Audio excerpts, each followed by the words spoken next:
Hey there, Hubie. I've been thinking about our conversation the other day, and I've just got to know, do you really love Adi? If it's one or the other, I suppose it would be closer to love than to hate. Why? I knew it! That's why you work so hard for Adi. Oh, Hubie, I finally get you. You're just another servant suffering from unrequited love for their mistress. You completely misunderstand. Unrequited love. Do I really look like the kind of drooling simpleton to have that kind of motivation? I'd like to say yes, but I know you just argue. Fine, Hubie. Tell me your situation. My situation is simple. I am walking a path. Oh, do go on. Everyone has a path in life. Lady Edelgard has shown me mine. It is just beside her own. So we walk together side by side. We stride ever forward, yielding to nothing and to no one. So, you're sharing the same dream? Bluntly, yes. But it's more than just a shared dream. I have many feelings toward Lady Edelgard.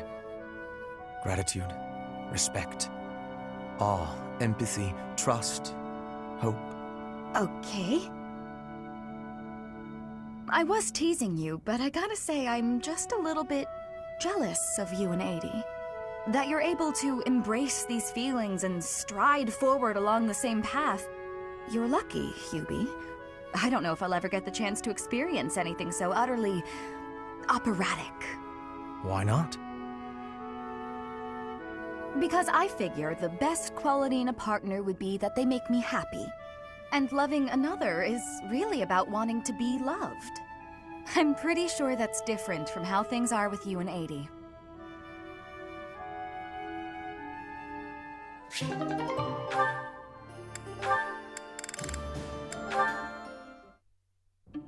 Hubert, my boy, it's rather rare for the two of us to see one another with no one else around, isn't it? Yes, I believe it is. I was good friends with your father, you know. Perhaps this is fate, eh? Of course, when I left the Empire, I broke off my friendship with him. And, well, everyone else. You were right to sever ties with such a miserable piece of filth. Sharp words, Hubert. Contemptible though your father may be, he is still your father. Don't overcomplicate it. I will not forgive him. Ever. Contemptible is just the right word for the wretch. Do you truly know what kind of man my father was? I assume you're talking about the insurrection of the Seven. At the time, I was already at Garrick Mach. I know nothing more than hearsay. That said, I found it hard to believe that Lord Vestra would challenge the Emperor like that. Yet that's exactly what he did. Since the dawn of the Adrestian Empire, House Vestra has served House Hresvelg as the Emperor's right hand. My father spat on a legacy of loyalty and devotion that had lasted 1100 years. He conspired with the ministers to usurp power from the Emperor and Lady Edelgard. In your father's defense, the Emperor was attempting to take power from the Seven Houses. The Emperor's reform was an attempt to concentrate power in the hands of the throne. The nobles put a stop to that.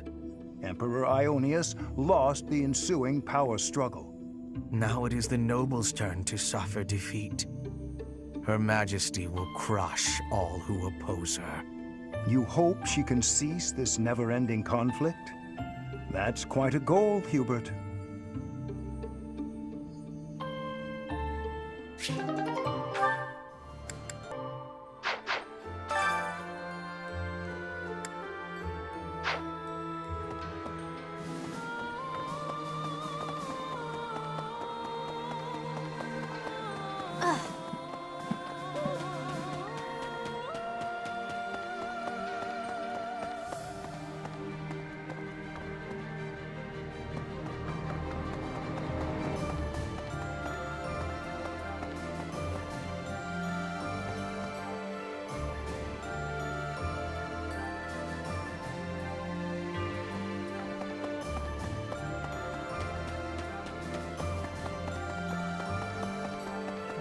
I never do get used to the sight of blood.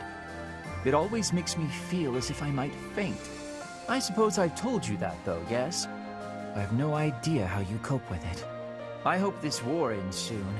I dislike being lightheaded because other people are bleeding everywhere. It's all a great deal of bother, but I will do my part, of course. I'll gladly take this.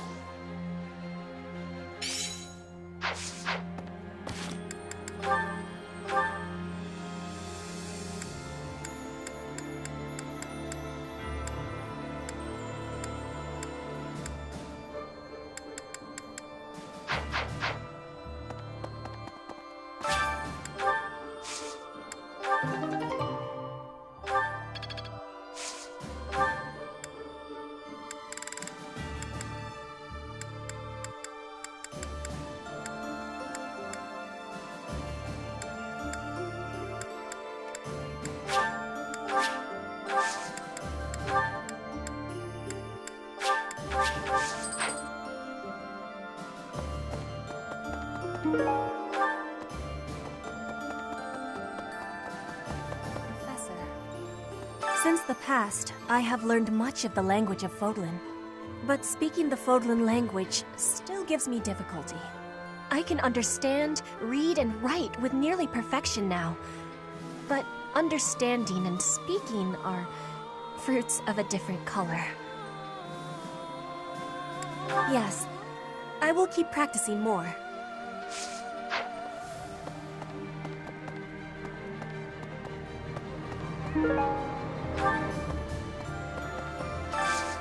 Do you have time for a request?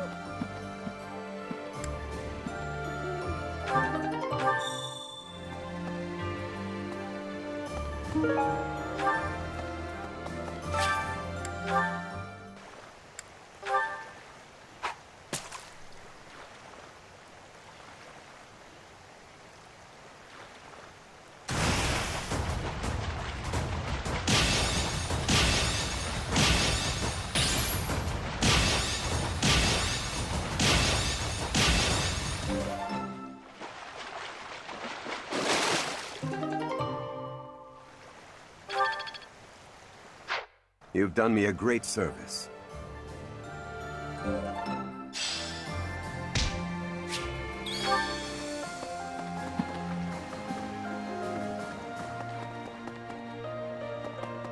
Hey, we can't actually join you on the battlefield, but rest assured that we're there in spirit. We're doing everything we can to support the army, so give it your all out there. Hey there. Professor? Greetings, Professor. Nothing to report. Deirdre is known as the aquatic capital. It's a beautiful town with streets that seem to float on the water and an impressive harbor. In times of peace, it would be a wonderful place for a holiday. Anyway, best of luck in the next battle. Hello there.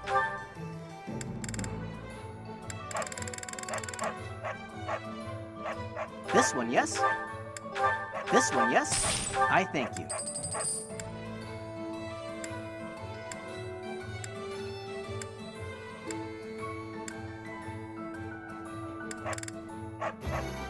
This one, yes? I thank you. Return soon, please.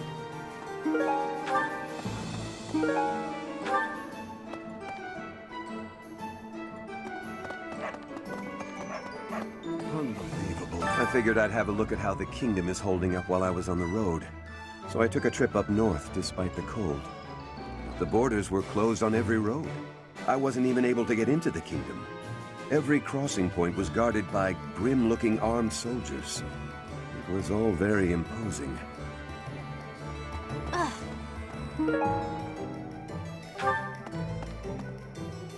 What do you require?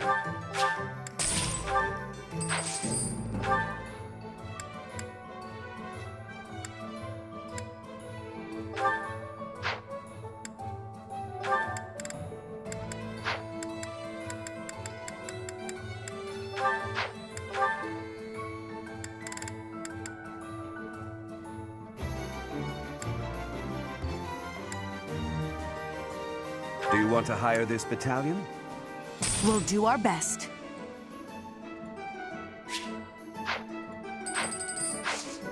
Farewell. Hey, Got a favor to ask.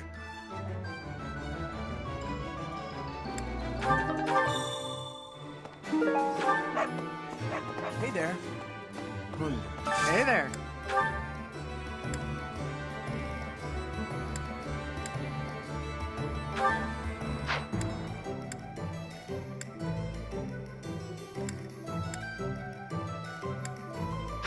Come back anytime.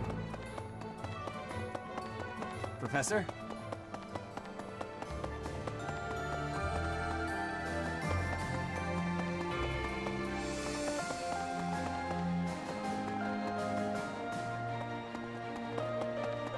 What? Claude, eh? He always was sharp among his peers. Never let himself get caught up in conventions. He wasn't typical in Fodlan. Then there's Rhea and King Dimitri. I'd stay on their good sides, for different reasons. Yeah, well, if that's the only way forward, it can't be helped.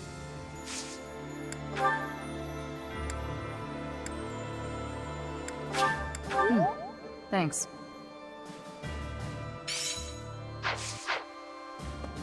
No. So, listen.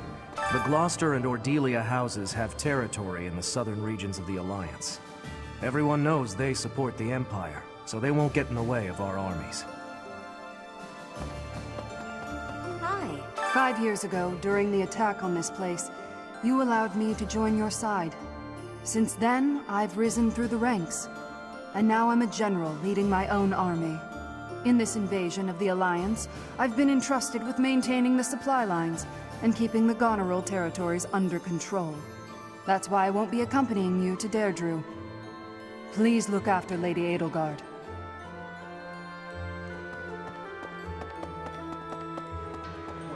Professor, I think you should be made aware of a certain group working with the Imperial Army. They are the same lot that invented a technique to turn monsters into war assets. It's quite obvious their trick draws on the power of the Crest stones, but there is something more to it than that. Some secret I have yet to decipher. I suppose I need to better understand what kind of people they are. Who are they? What do they want? For her part, Miss Edelgard is cooperating, yet does not hide her hostility towards them. I suspect we should prepare, in case the day should come when we must combat these strange people.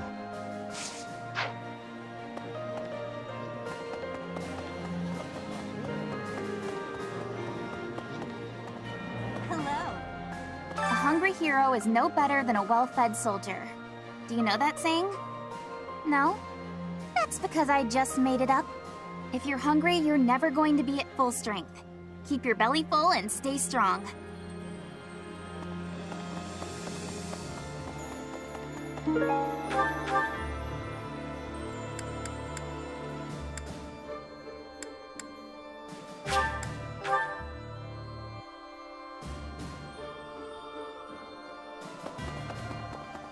So, listen. Hi. Hey, I could use a hand.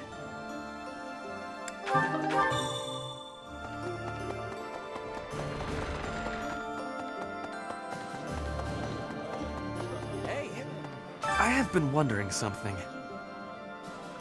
If I had not been your student, where would I be right now? Who would I be? Do you ever think about that sort of thing, Professor?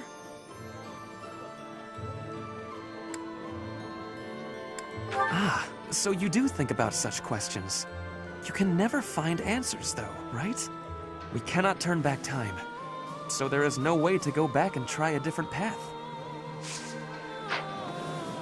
It's like this. If you travel east from the Alliance and cross Fodlan's throat, you enter the land of Almyra. House Goneril's territory touches the eastern border of the Alliance. They also have Lord Holst, the most valiant warrior in the Alliance. Tasked with keeping watch over the Almyrans' movements, he rarely leaves Goneril territory.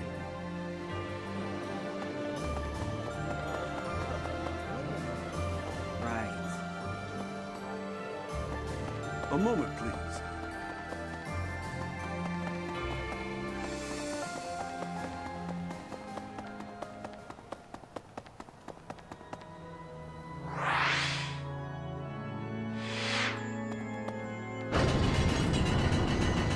Hi there! Maybe.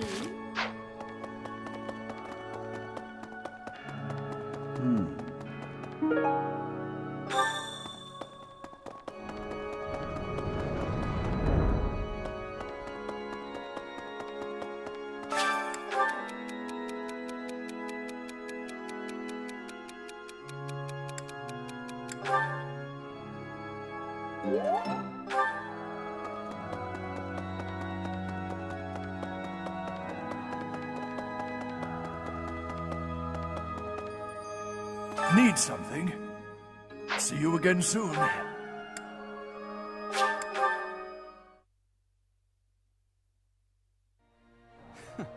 I hear Claude's earned himself a rather colorful nickname. He does whatever it takes to win. I like that. It will be especially satisfying to defeat him. I can't wait to see what his next move is. Do you ever regret taking the path you did? Ha! The very model of a leader. I should take a page out of your book. Whatever path you choose going forward, I'll follow you without question.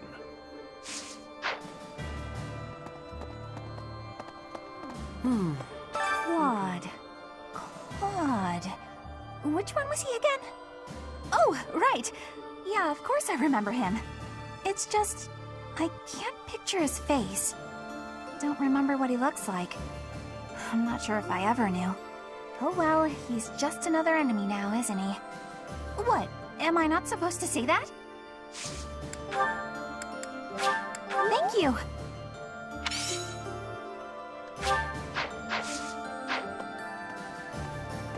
What the?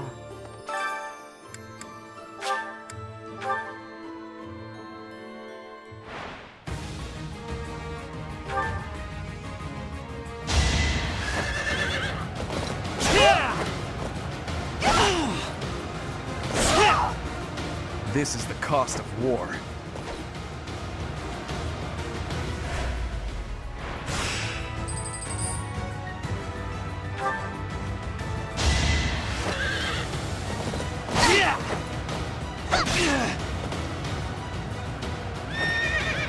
All is for victory!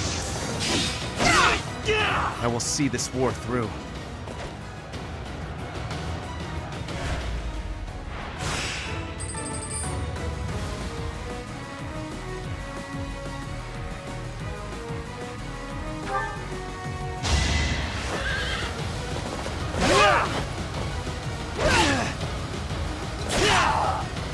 This is the cost of war.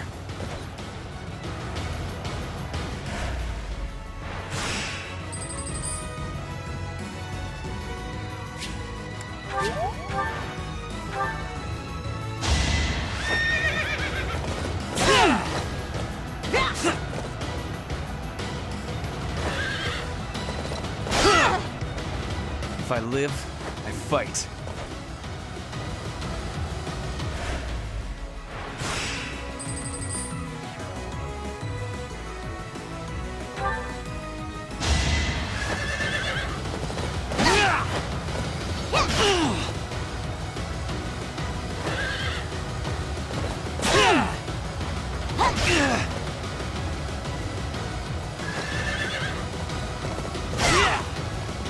A boon for our future.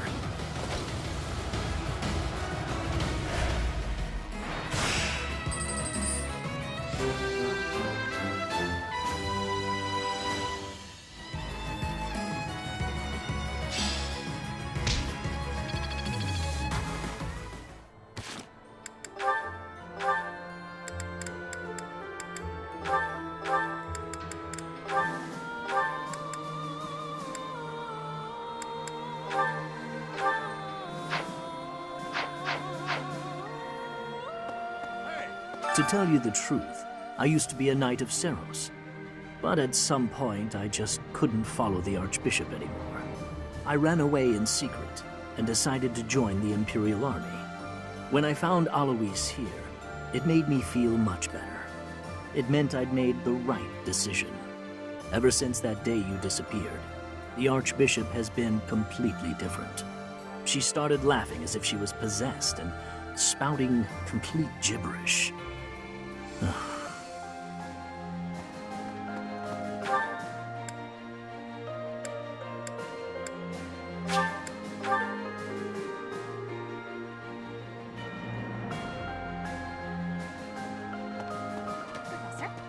I'm happy when we win battles, and I'm always relieved when our friends make it back safe. On the other hand, it's hard to watch the enemy die. Even worse when it's someone you know. Perhaps it would have been better if I'd just stayed with the opera. You're right, Professor. I'll never regret the choices I've made. Now you just have to lead us to victory, so everyone else can let go of their regrets too.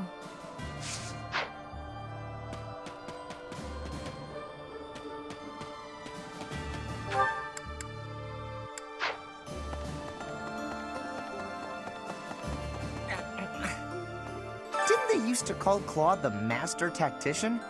I want a nickname too. Maybe I'll get one if I can defeat him at Deirdre. I'll come up with a plan that'll beat his and earn a nickname for sure.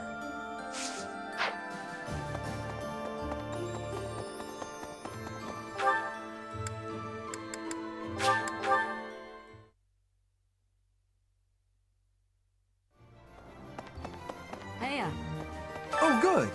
Thanks.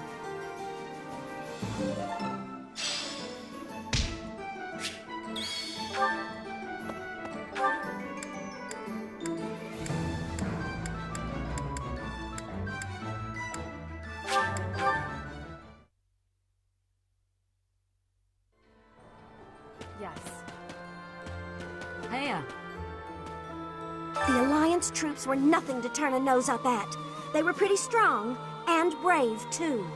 Our next target of attack is Deirdre, the Alliance base.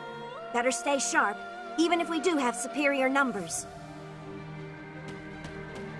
Yes. Judith of Daphnel, you are a force to be reckoned with. You will not be forgotten. In another life, I might have fought by her side. It's a harsh truth, but it's the truth nonetheless. We can't change the past.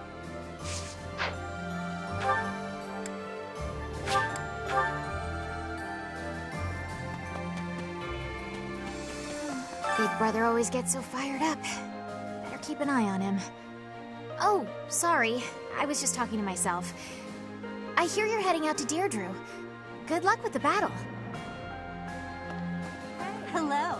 Remember the Death Knight who stabbed me 5 years ago? Of course you do. How could you forget? Well, it turns out he's a general in the Imperial Army. He leads the Western Front against the Kingdom. Once I knew he was at Garreg Mach, I stormed right up to him, told him who I was and what he did. And he offered me an apology. I'm talking about a sincere, heartfelt, solemn apology. What a letdown. What's going on with that guy anyway? Who is he under that mask? Hey there.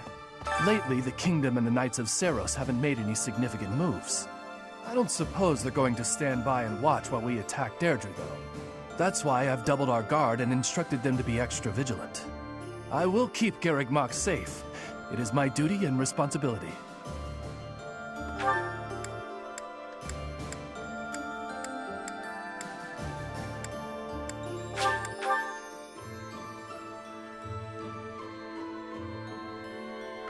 Professor!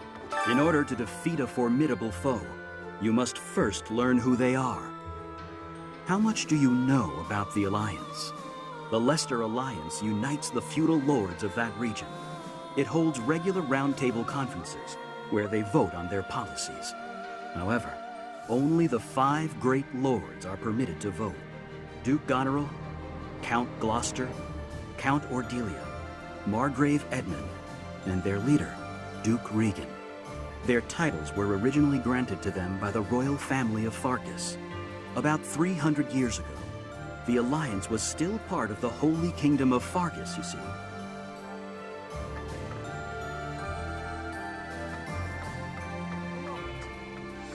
So we've somehow managed to take the Great Bridge of Myrden.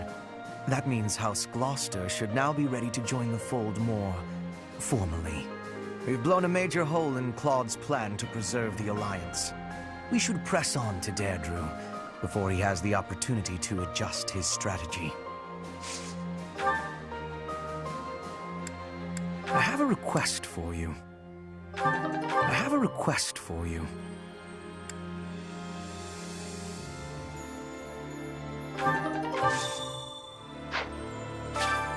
Well done, Professor. Thank you.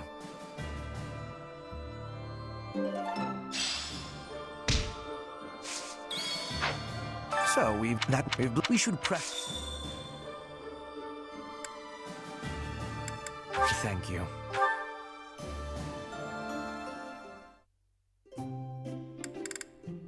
Did you summon me? Thank you.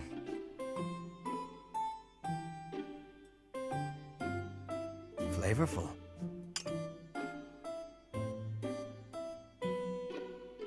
Yes. Oh my. Hmm? Yes. Yes. Oh my. Most who spend time around me seem to become bored and depressed. Can't imagine why.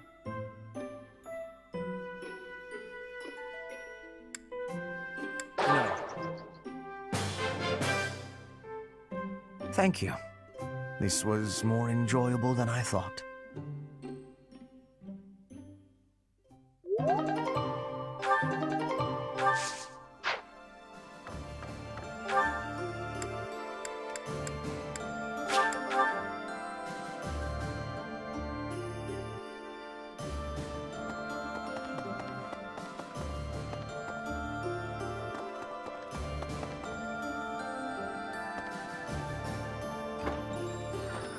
Okay.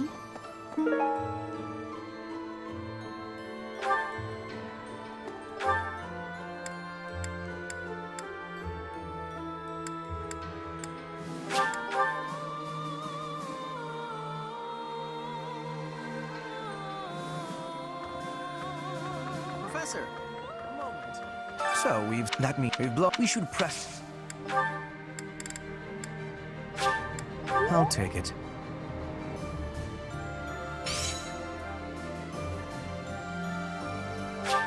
I'll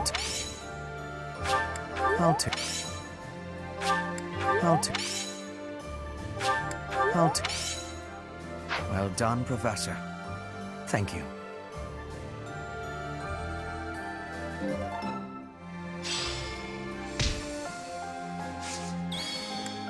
Thank you. Did you summon me? Thank you.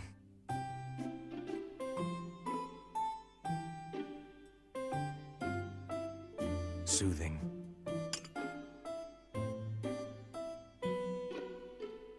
Hmm? Yes. Yes. Oh my. Yes. Oh my. Most who spend time around me seem to become bored and depressed. Can't imagine why.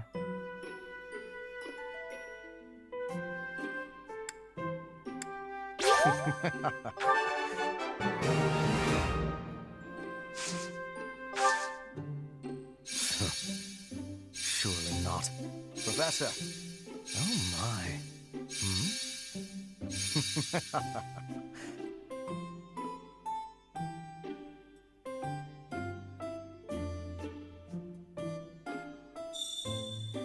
Yes, I wear a hidden dagger on my belt. How astute of you to notice.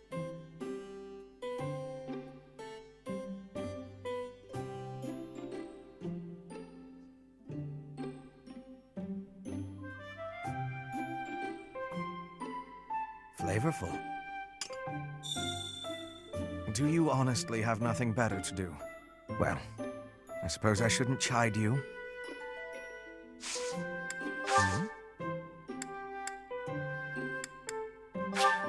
Studying my preferences. Clever. Thank you. This was more enjoyable than I thought.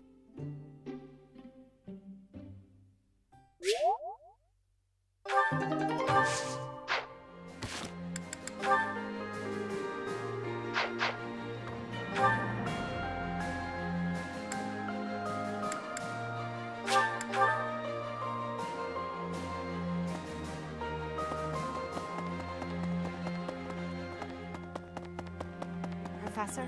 I wish we could settle all of this before the fighting begins, don't you? I wish it dearly, but few others feel that way. They fight in a bloody battle, take countless lives, and then finally come to understand defeat. They refuse to admit when they're beaten, and they keep it up until they've been utterly defeated. Of course, I understand that sacrifice is inevitable. But if they're going to surrender after being defeated anyway, why raise a weapon in the first place?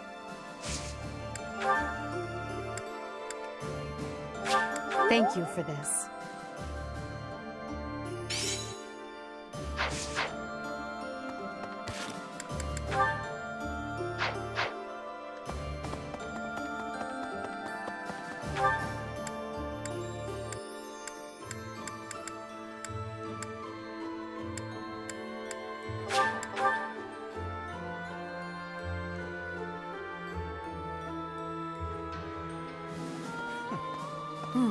So... Whatever... Wow! For me?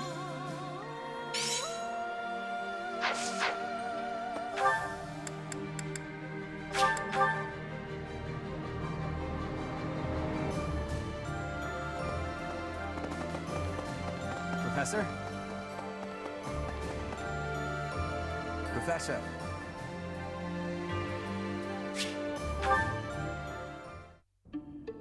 Nice place, isn't it, Professor? Standing here, you can almost feel the goddess's absence. Discounting what dwells within you, of course. Do you think some punishment would rain down from the sky if this monastery were to be destroyed? Of course not. Even if the so-called Immaculate One came back here for revenge, that would only be a result of this war, not the work of a deity. If it is between love and hate, then I would choose the latter. The goddess failed to properly govern this world. That is why it is necessary for Lady Edelgard to become the supreme leader of Fodlan. Those with power must use it wisely. Is that not a teaching of the Church of Seros? It's absurd to preach to others what you cannot practice yourself. Yes. It is our humanity that pushes us to step up and take the lead should the need arise. That is not the case for inhuman creatures with lifespans well beyond our own. We must fight to preserve what makes us human. You are the one closest to the enemy. I wonder if you will be able to maintain your humanity to the end. You make it sound easy. I find myself trusting you, even with my life. I've already dedicated my life to Lady Edelgard. To throw my lot in with you is inconceivable. But if I had 2 lives to give, I might devote one of them to you. Not as master and servant, but as equal partners.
While I have little interest in food, I will admit to a weakness for this one dish. Ah, I can eat so much of this stuff. My stomach's growling just thinking about it.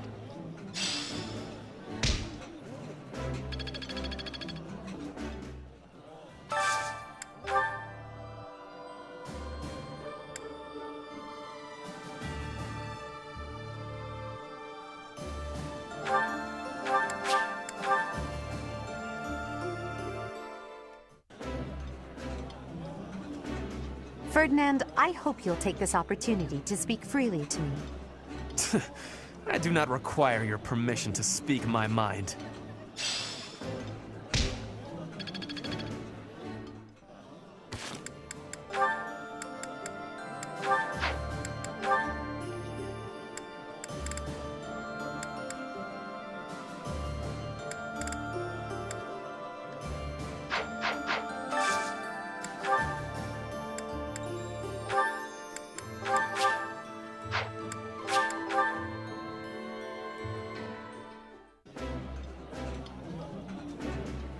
This is my favorite. I am rather happy you went out of your way to pick it, Professor. I think I like this, but it's been a while, so I'm not sure.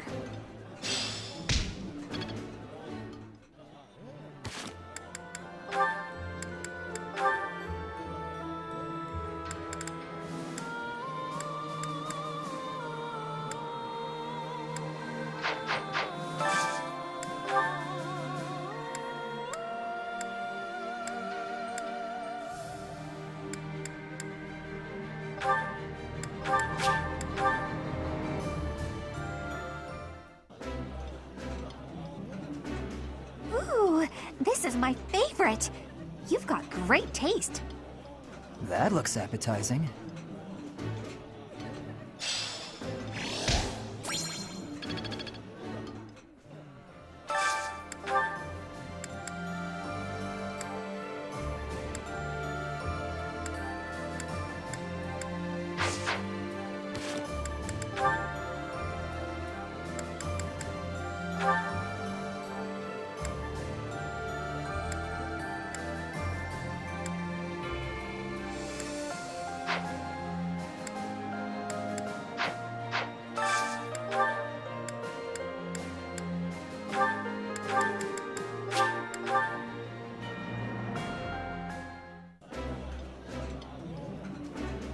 I would be liking that greatly. I like seeing a table full of my favorite dishes.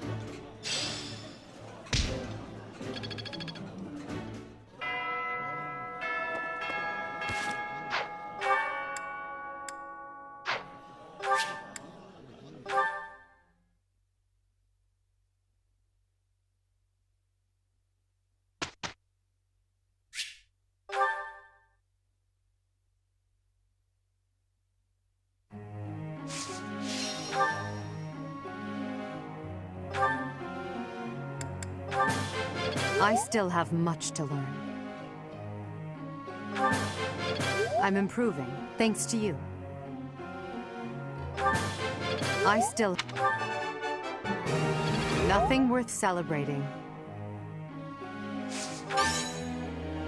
Praise isn't necessary, really.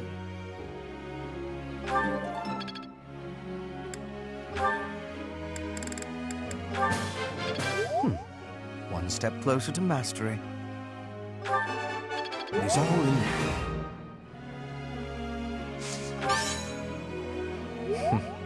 Flattery will get you nowhere. You're...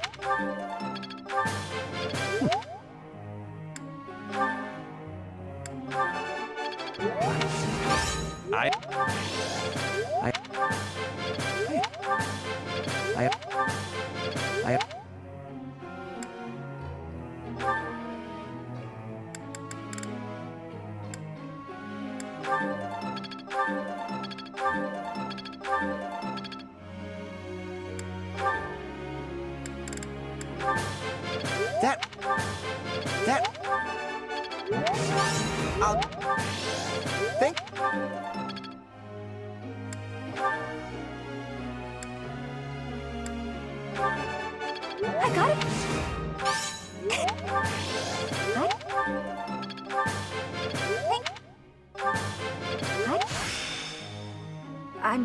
glad I'm getting better.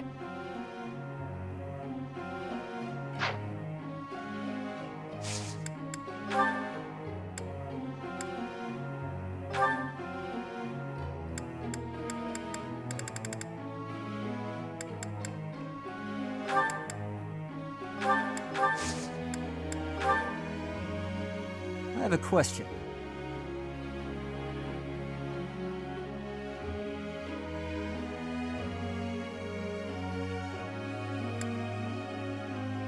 I see.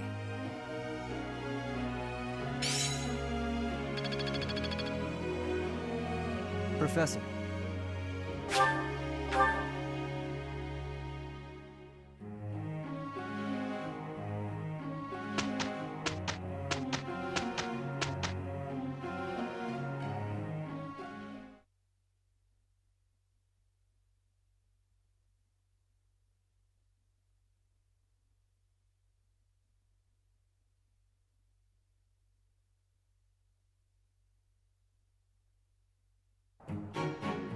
We must be working with each other. I am a little worried. We had a great result.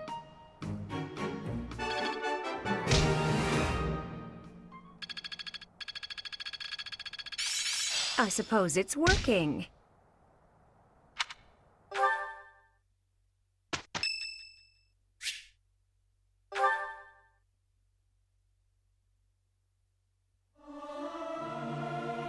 I may sound terrible, but you won't notice when everyone else sings, too.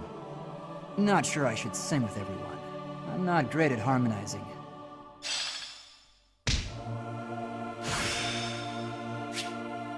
It's within my grasp.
Ready for anything.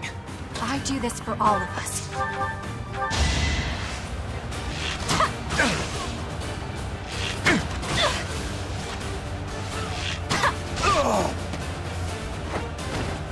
A little scratch won't stop me.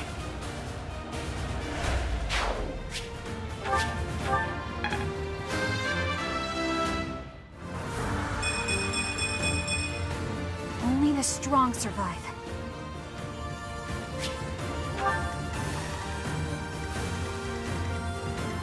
I will prevail. With all of my might! Oh! Not for myself, for everyone. More fighting.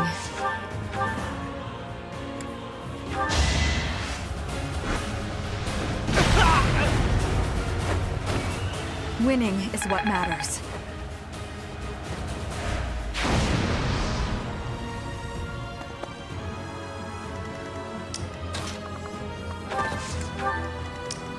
My turn? I'll cut a bloody path.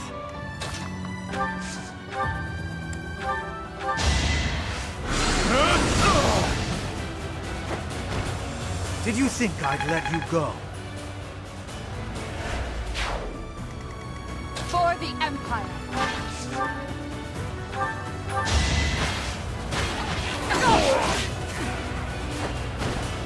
For the fate of Fodlan.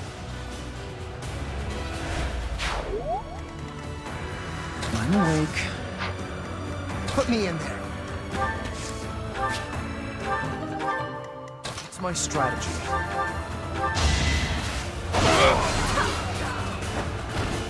All is going to plan.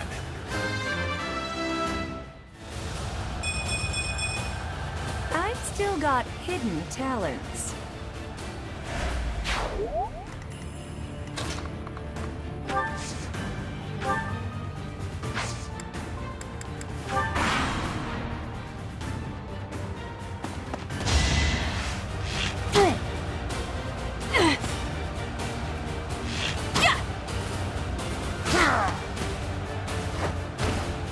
Pretty good, huh?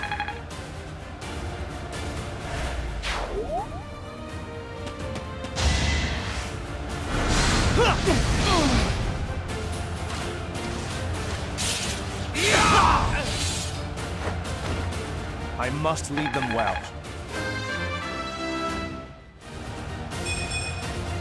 Not my best.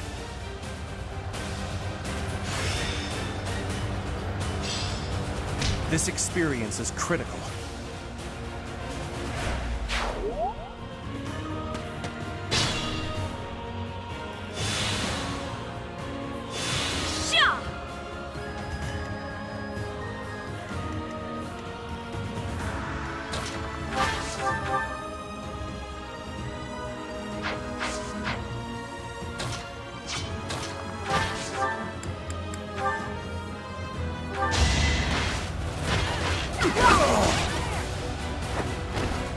I do not tolerate obstacles.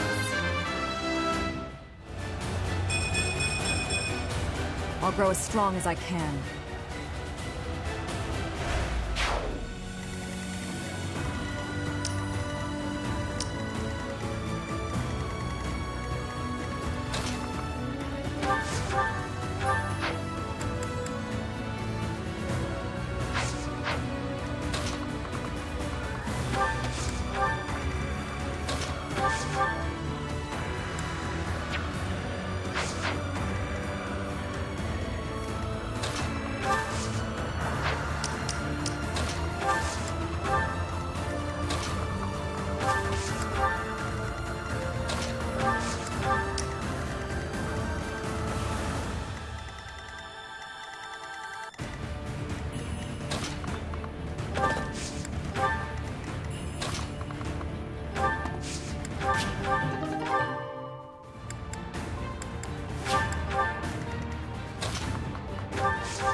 A little scratch won't stop me.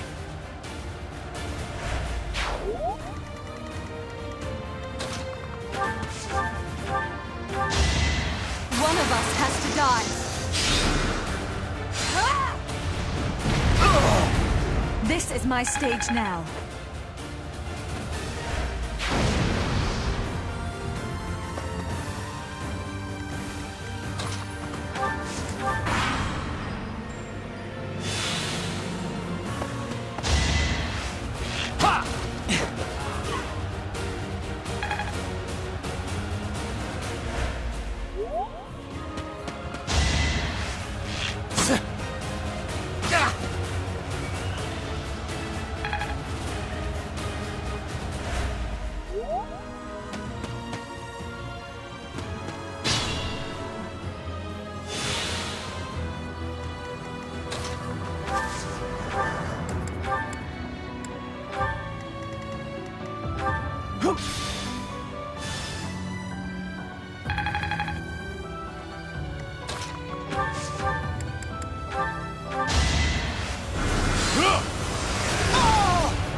Her will demands it.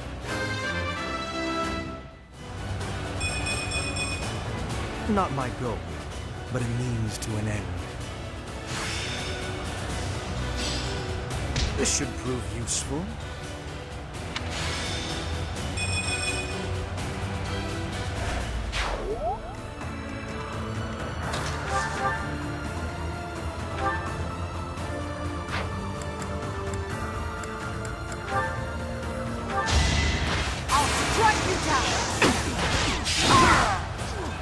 Yours is an honorable death.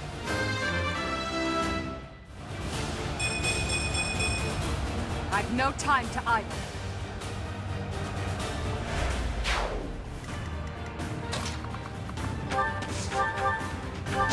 I'll have your head! Might makes right. No time for accolades.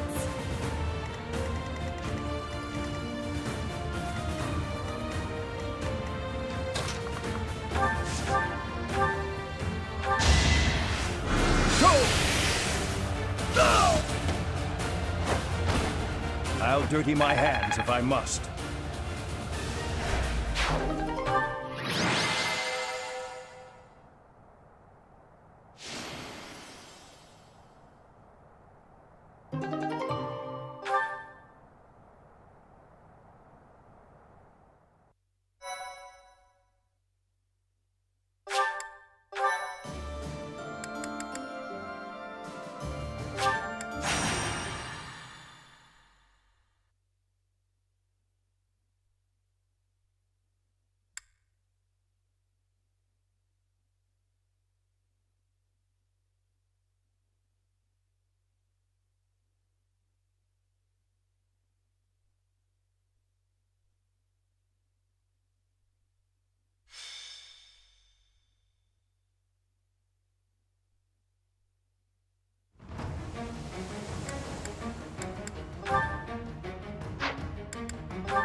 I'll cut a bloody path.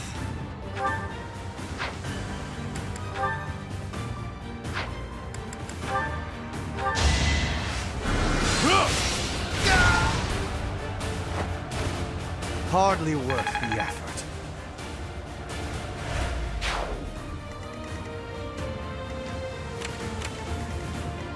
More fighting.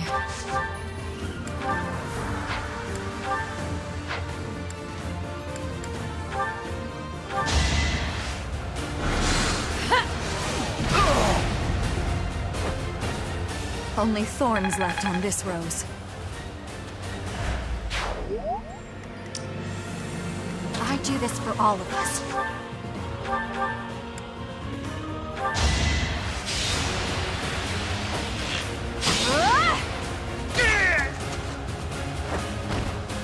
I'll be home again soon.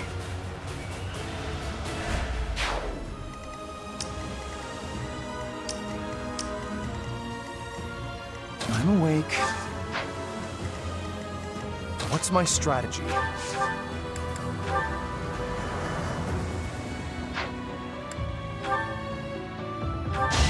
Here is something to believe in! This could turn the tides.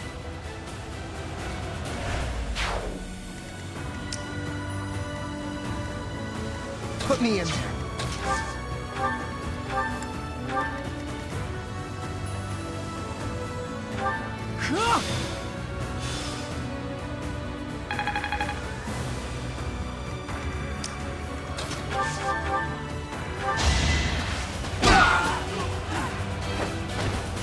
Might makes right.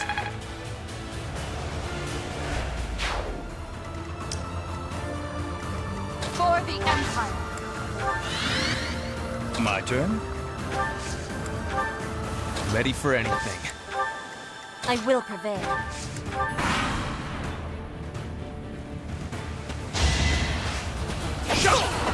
Hope you're ready.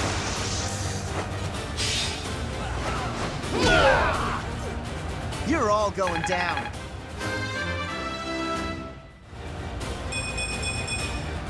The results speak for themselves.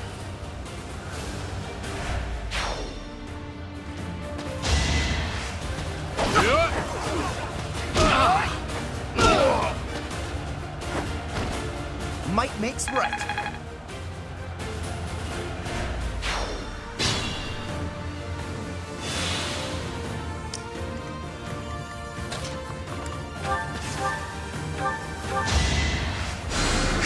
Thanks for helping.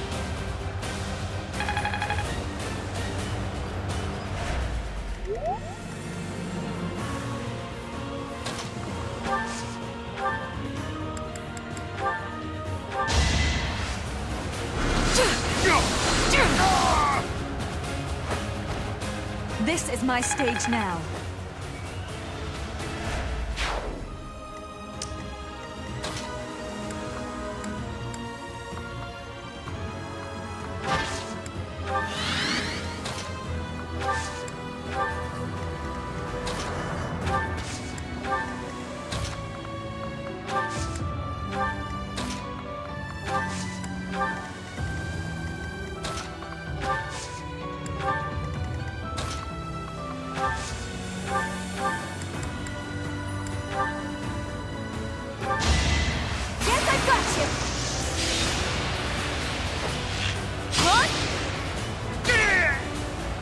Unstoppable!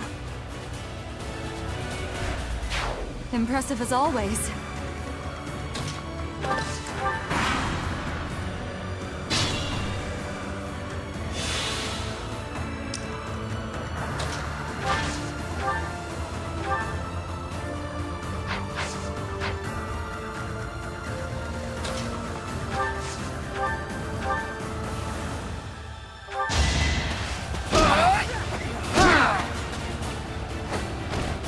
You're all going down.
Winning is what matters.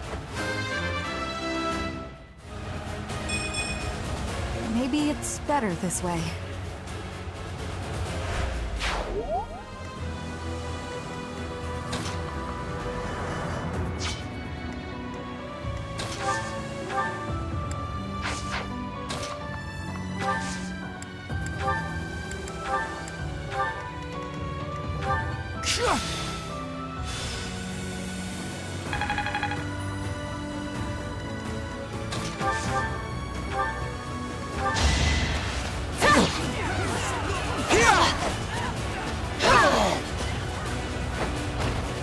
Witness frigid pride.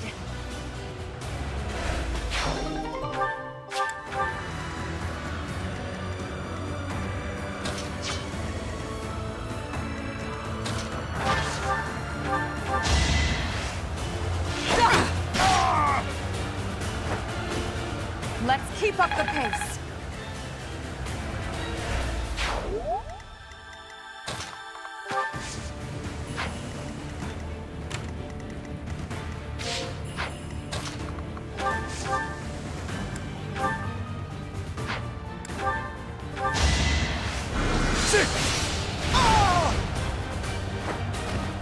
Her will demands it.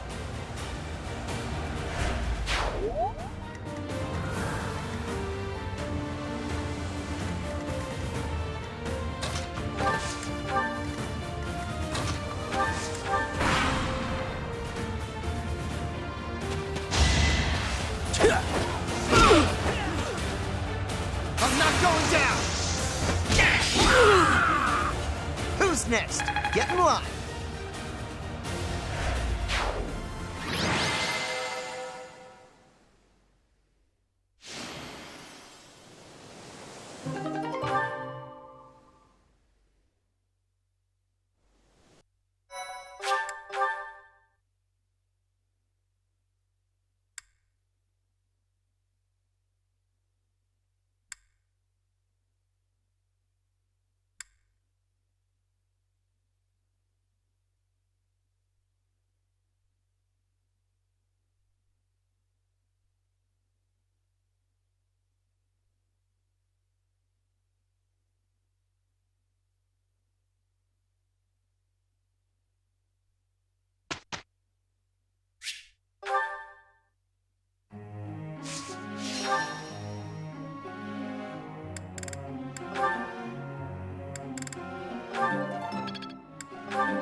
It's all instinct now.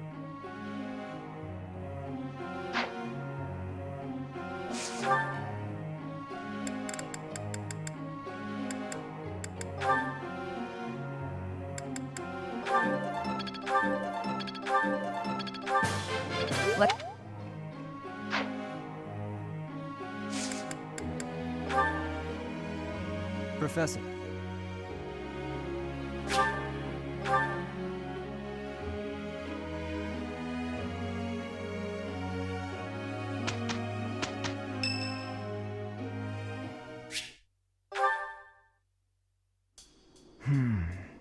Ah, yes.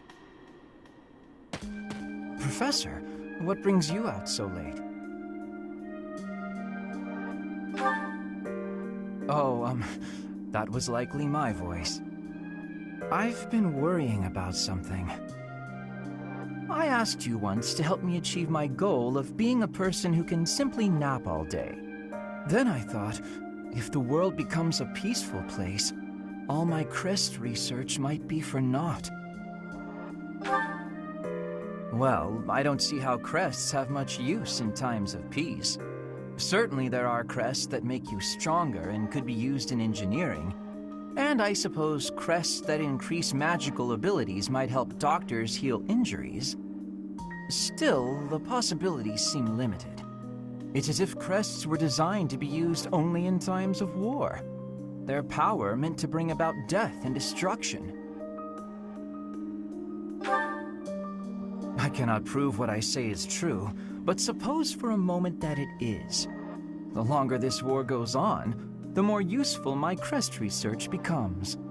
But if the war were to end today, we would go on living, perhaps not using the power of our Crests at all. It is truly my dream to be a Crest scholar, but I also dream of all the wonderful naps peace would bring. Saying it all out loud, it feels a rather stupid thing to worry over. Knowledge or peace? Sleep or war? Thank you, Professor. I appreciate the sentiment. Although if I stop researching Crests, I'll have one less excuse to spend time with you. Professor, don't make faces like that. People like you, who listen to my blathering and then nod and smile as though what I say matters, people like you are very precious to me.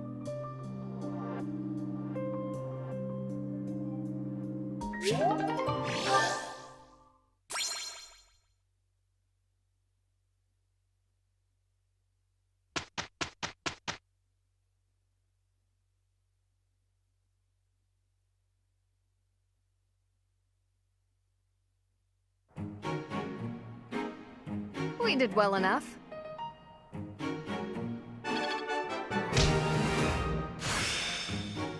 I work to grow.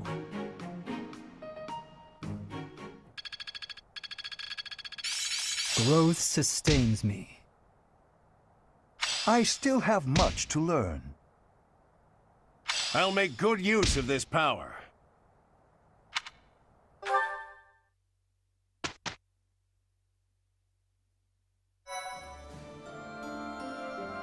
Thank you so much. Thanks. I'm glad I asked you.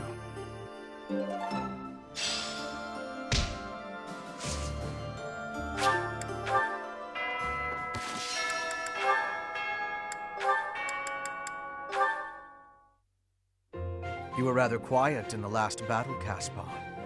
Not a single war cry to be heard. It was almost as if you weren't even there.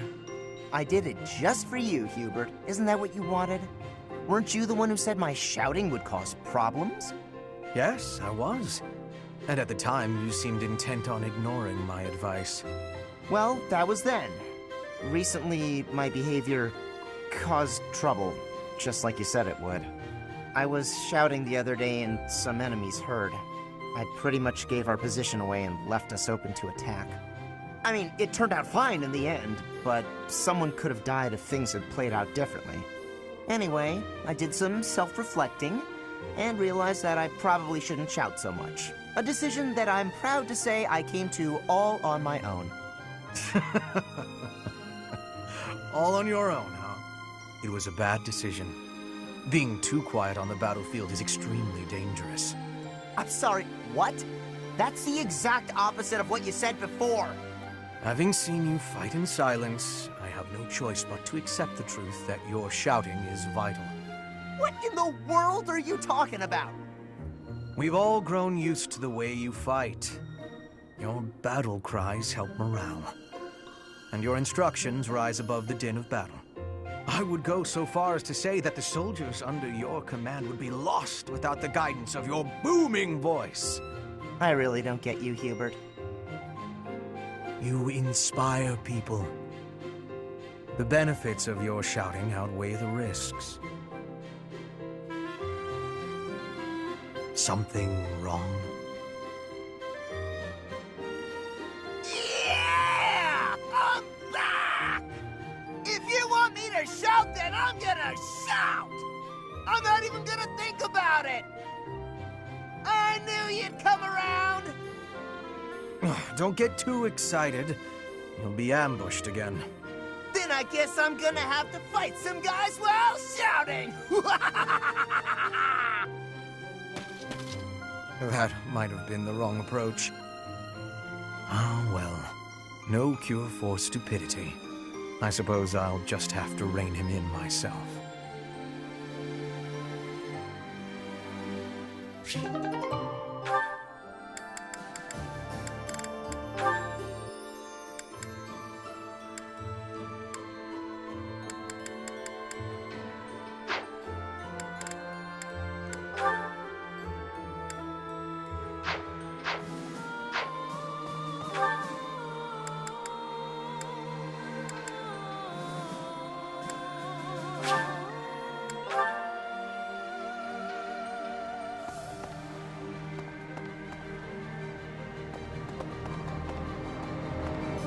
Hey!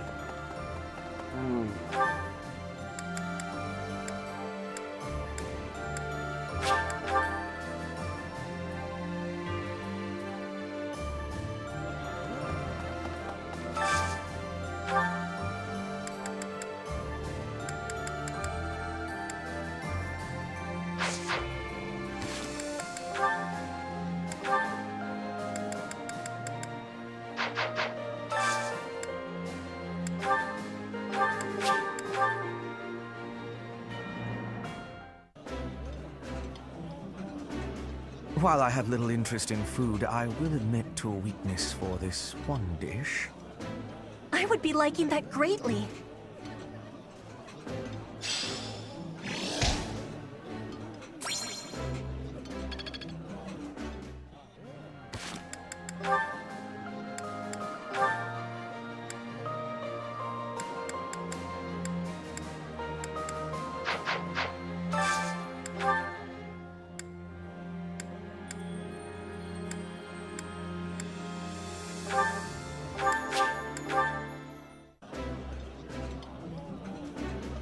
Ferdinand, I hope you'll take this opportunity to speak freely to me. I do not require your permission to speak my mind.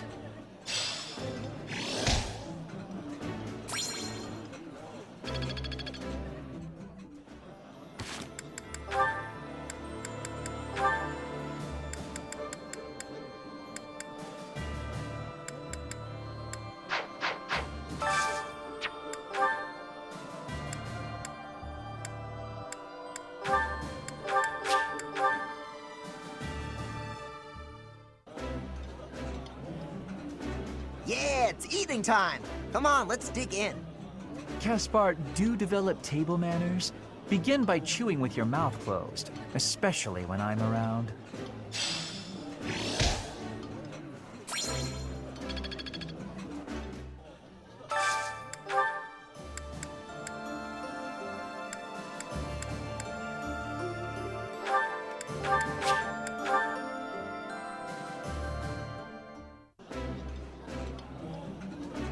Ooh, this is my favorite.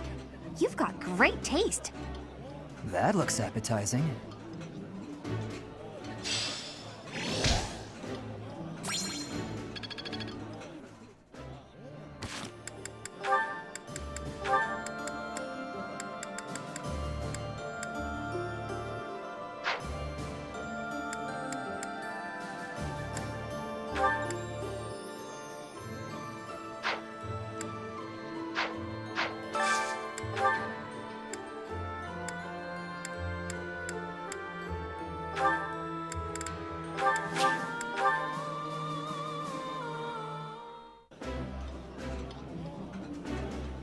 I think I like this, but it's been a while, so I'm not sure. I appreciate any good meal, but nothing beats enjoying my favorite food.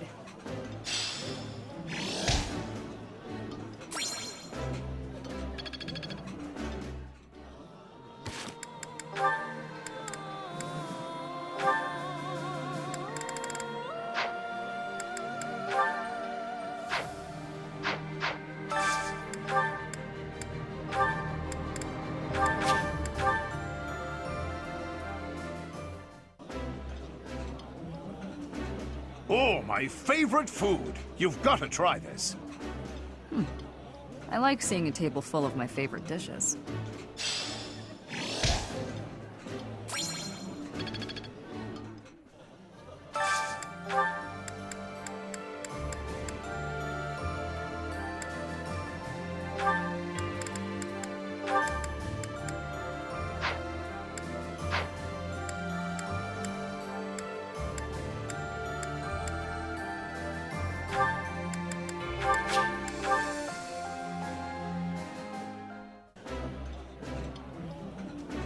My apologies in advance for our boisterous dining companion, Professor.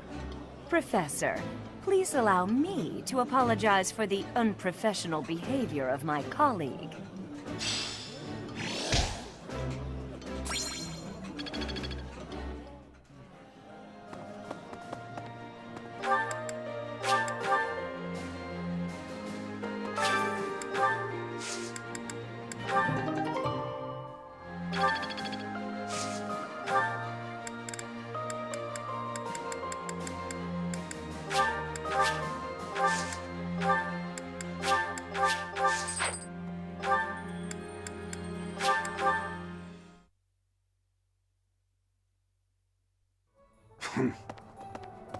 Welcome. This one? Thank you. This one? Thank you. This one? Thank you.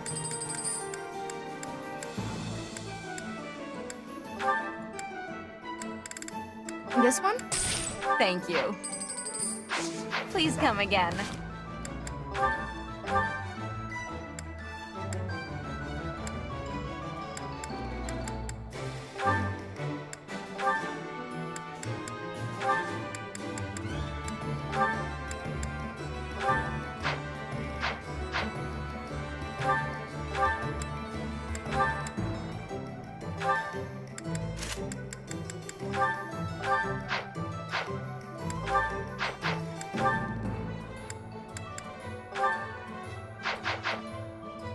Hey, Unbelievable.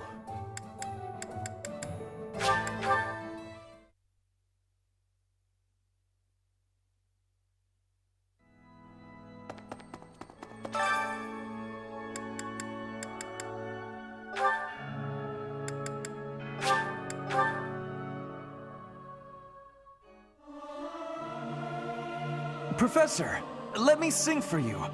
Do you not like my voice? It would make a Pegasus dance with joy. Our voices are all over the place. We must learn to work together in harmony.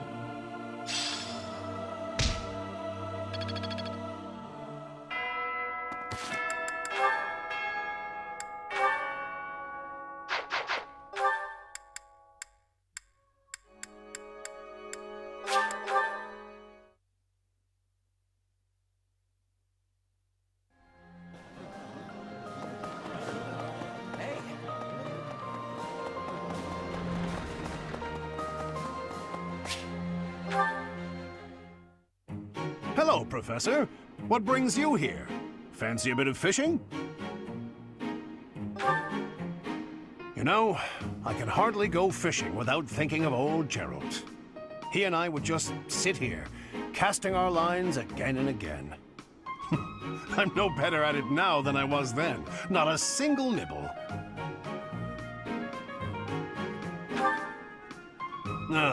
Just like your father. You know all the tricks of the fisherman's trade. I was hopeless at it, but he was a master. In the time it took me to catch one fish, he could fill his basket to the brim. You know, talking to you, I'm feeling very nostalgic. Why don't you join me? We can trade some stories about the old man. We spoke before about how Jeralt never seemed to age, right? Once, when he was drunk, he let the secret slip. He said he'd had an infusion of crest-bearing blood, and it had greatly extended his life. Well, we'd both been drinking. I figured he was joking, so I just laughed it off. Then I asked him his age. He said he'd stopped counting after he hit 100. And he was telling the truth. In those 20 years he was away, he didn't age a bit. An incredible person, to be sure. And I probably don't know the half of it. Actually, I'd like to ask you something about Jeralt, if you don't mind. When Jeralt was away from the monastery, what was he like?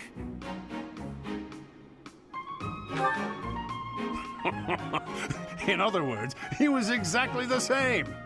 When he was with the knights, he always found time to go fishing. He was hooked on it, you might say. He'd say there was no greater pleasure in life than sinking his teeth into a fish he'd caught and washing it down with a drink. I have to say, right now, fishing with you, it really takes me back. This feels just like the good old days, when Jeralt was sitting alongside me.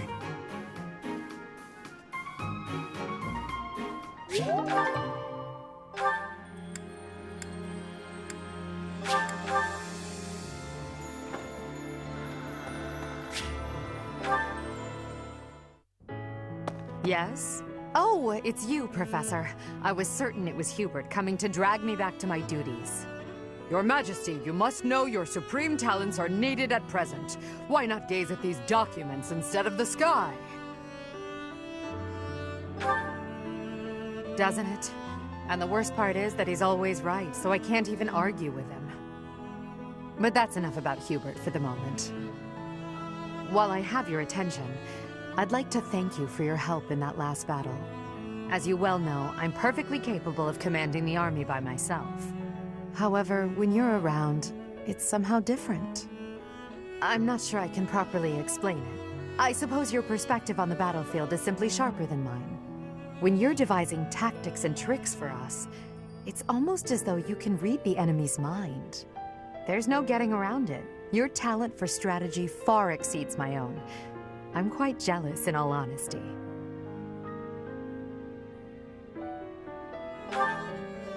Is that a fact? Well, if you insist. I suppose a flower from another's field is always more beautiful. I'll admit, I think of you as rather detached, So to hear that you have emotions such as jealousy is something of a relief. Oh, but you are. Don't even try to argue. But I suppose I'm much the same. I've also distanced myself from the ordinary world. Friends. That word somehow doesn't seem adequate. Besides, we've been friends for a long time, you and I. By now, we're so much more than that, at least in my mind. You know, instead of Edelgard, you can call me just Elle, if you so please. That's what my parents and closest sisters used to call me when I was little. Now there's no one left who calls me Elle. But with you, well, I think I could allow it. In fact, it would mean a great deal to me. Why? Well, you have stood beside me and shared my burdens. As I said, you are much more than a friend. In truth, you are like family to me. I suppose that's why.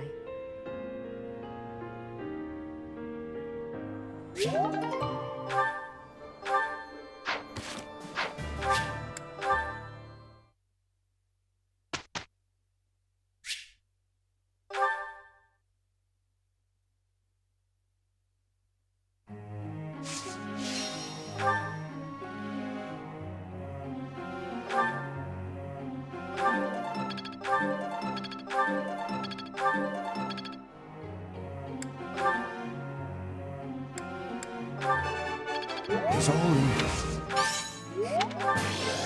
your...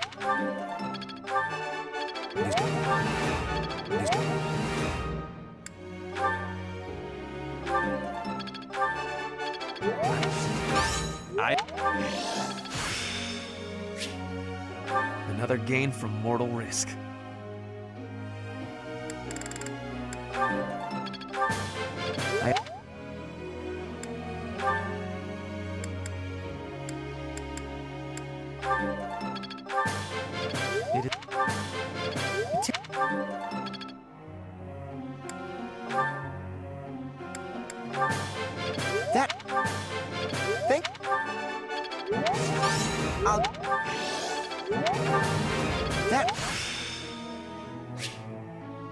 Can't let this power go unused.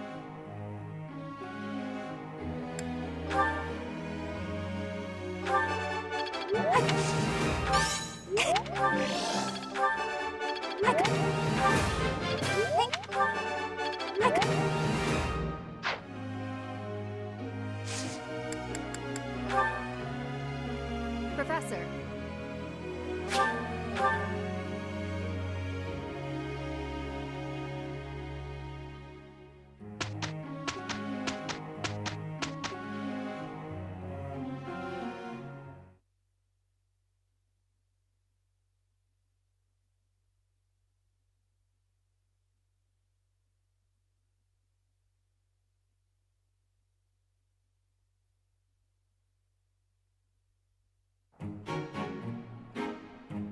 I am having a report, Professor.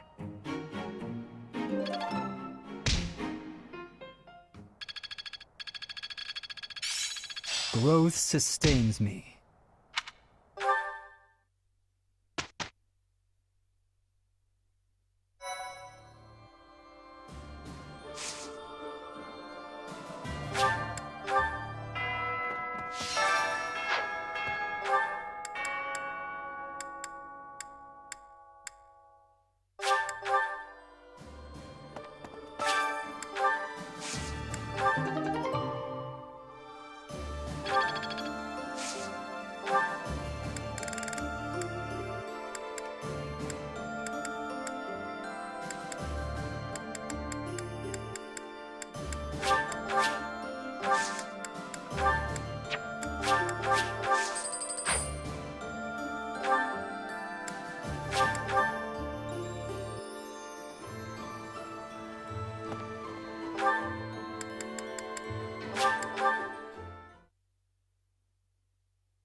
Professor, let me sing for you.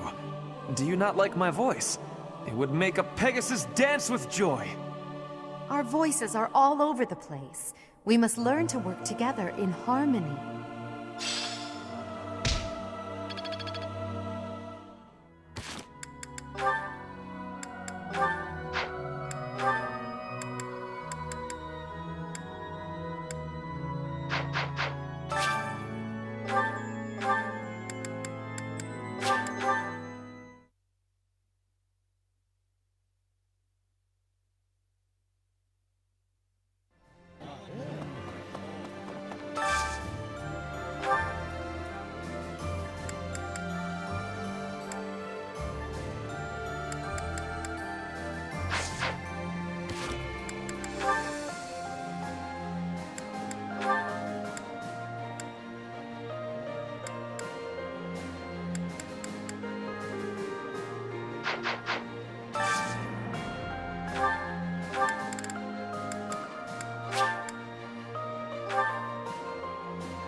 Ferdinand, I hope you'll take this opportunity to speak freely to me.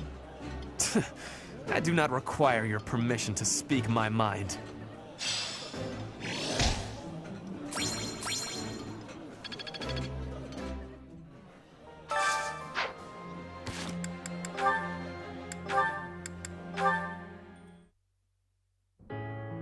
Ah, the smell, the texture, the smooth finish. This region's tea is the finest in the world. Hello, Ferdinand. You seem to be in a good mood. What is that supposed to mean?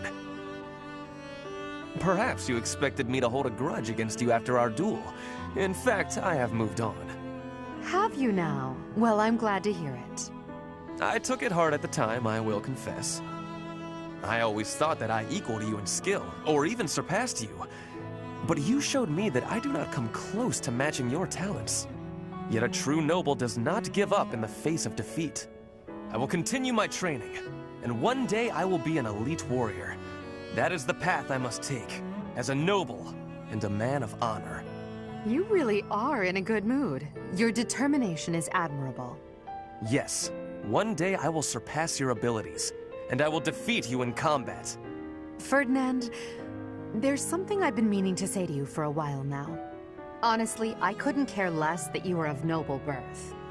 Your fierce determination doesn't come from your bloodline. It's your own doing. The reason I value you and want to be friends with you is because of who you are, not who your family is. I have something I would like to say to you, too. Certainly we must recognize the common folk who strive for greatness and attain it. But for those of us born into nobility, things are more complicated. From birth, nobles must excel. If we do not, we will be forced out of our houses. This environment breeds superior individuals, and they in turn recreate the rigorous environment for their own children. Without that cycle, there would be no political elite guiding the world towards prosperity. So you're saying that the kind of world I'm striving to create is wrong? I would not go so far as to say your way is wrong, just that another way might be better. If you insist upon undoing the nobility, then we must build something in its place. We can provide free education for all, and then select the highest performing students for more intensive training and tutoring. I truly believe that people are products of their environment. Finding a way to educate the people. Interesting. I'm impressed by how much thought you've given this. No matter what shape the world takes, I'm sure I'll always need people like you by my side. People with strong principles who will argue with me and force me to consider ideas that are contrary to my own. Yes, exactly! Finally, Edelgard, you appreciate how important I am to your cause. I've always thought of you as a valued friend, Ferdinand. That's nothing new. Edelgard, I have to tell you something. I think now is the right time. Do you know what my ancestor Derek von Eyre said after your ancestor defeated him? He said, "You are an imperial beauty. Please, accept me as your husband." Halt, Ferdinand. There's a time and a place for everything. But that time is not now.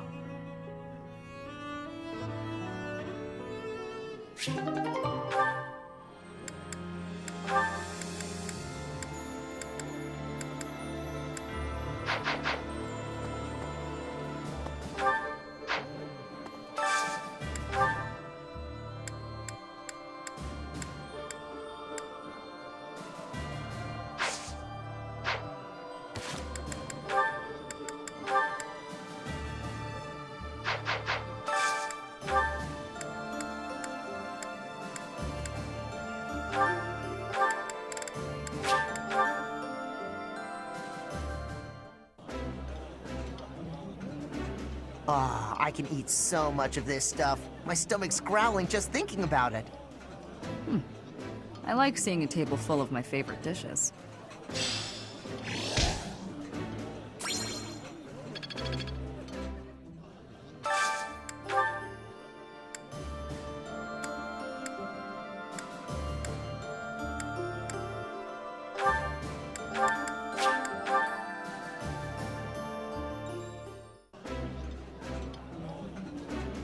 Ooh, this is my favorite. You've got great taste. I appreciate any good meal, but nothing beats enjoying my favorite food.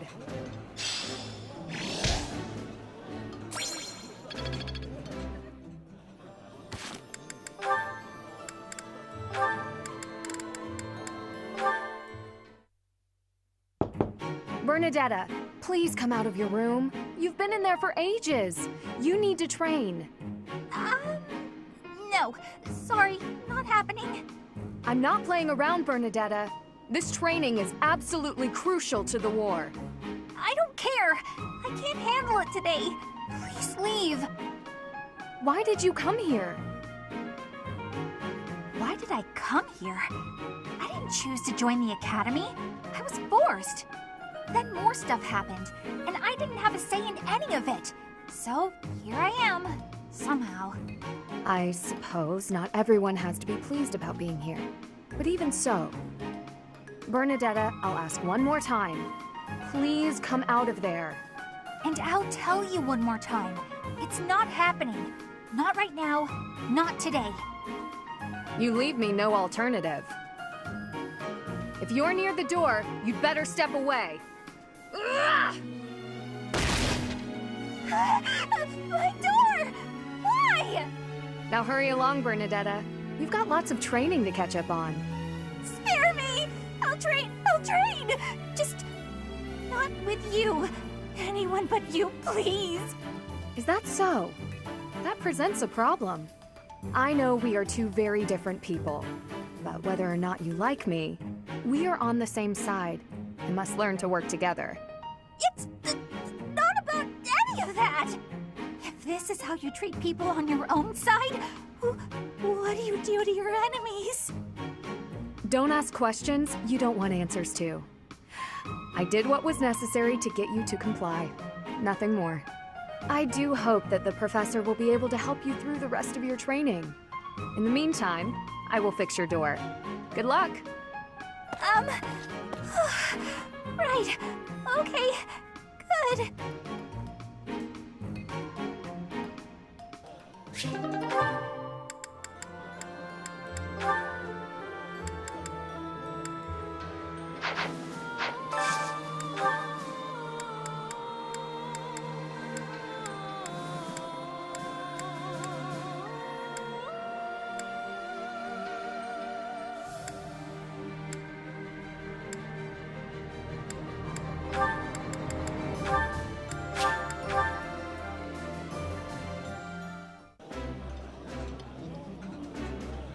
That looks appetizing. I think I like this, but it's been a while, so I'm not sure.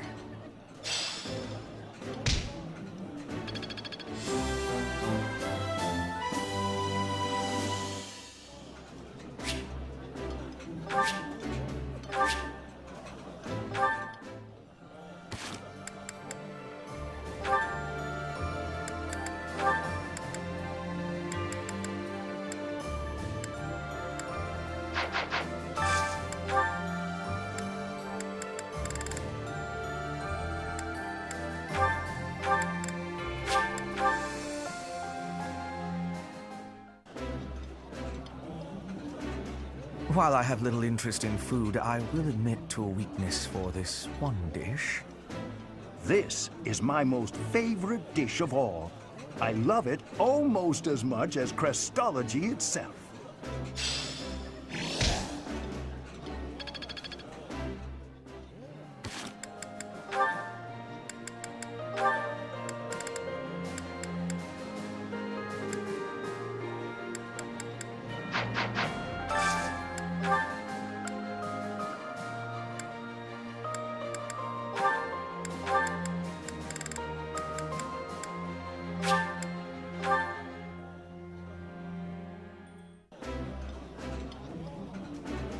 I would be liking that greatly. This is a wonderful dish. You could sell this in any restaurant in the capital.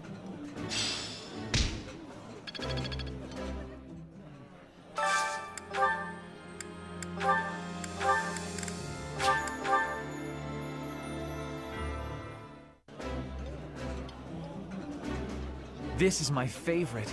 I am rather happy you went out of your way to pick it, Professor. Oh, my favorite food. You've got to try this.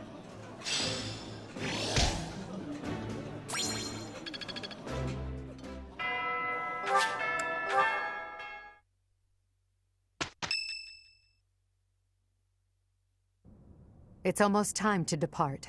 Are you ready? A promising answer. Whatever happens, never allow your foe to see any weakness. We must pay close attention not only to Claude's schemes, but to the man himself. He's a master archer who wields the legendary bow, Fail Not. He won't fall easily. It's the relic of House Regan. That bow once belonged to one of the 10 elites. Professor, do you know the true story behind the legend? The relics were created by the hands of mankind. Seiros collected them after killing the 10 elites. Seiros manipulated the people of the world and defeated the all-powerful King Nemesis. That's the history the Church of Seiros maintains. In reality, it was little more than a simple dispute. Should the one leading the people of the world be someone with humanity, or a creature that can merely masquerade as a human at will? In the end, Seiros was victorious. The Immaculate One and her family then took control of Fodlan. I know this because that knowledge is passed down from Emperor to Emperor. And that is because the first Emperor is the human who cooperated with Seiros, allowing humanity to be controlled in secret. Perhaps it's fate that you can wield the sword of the Creator, just like Nemesis, the King of Liberation. And that very fate will lead you to use that sword to stand against those who would distort history.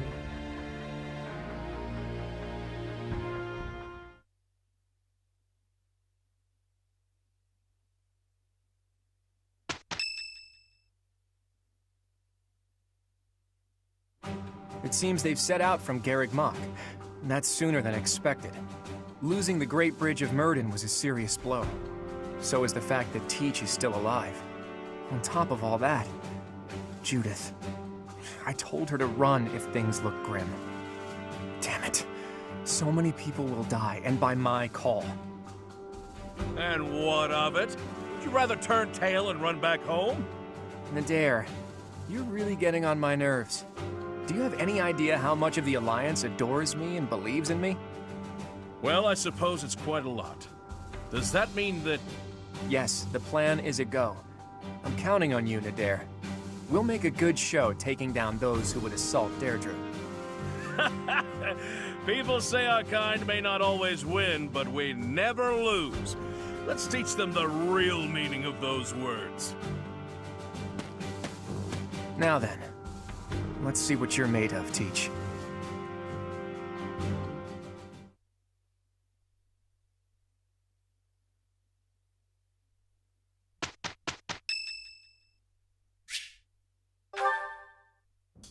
So I said, two can play at that game. I told him a small-time little weasel like you ought to be begging me for attention. Oh, it gets me so mad, so worked up. Why aren't there any men around here who understand what a catch I am? Come to think of it, you've always been nice to me. I mean, you listen to all my problems. I feel like I can really trust you. I don't have that kind of thing with a lot of people.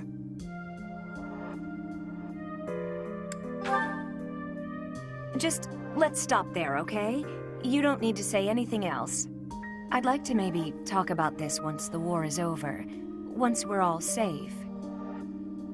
All right, enough of this moping around. What we need is a change of mood. We've still got a lot to do together. When I think about that, what are 1 or 2 men?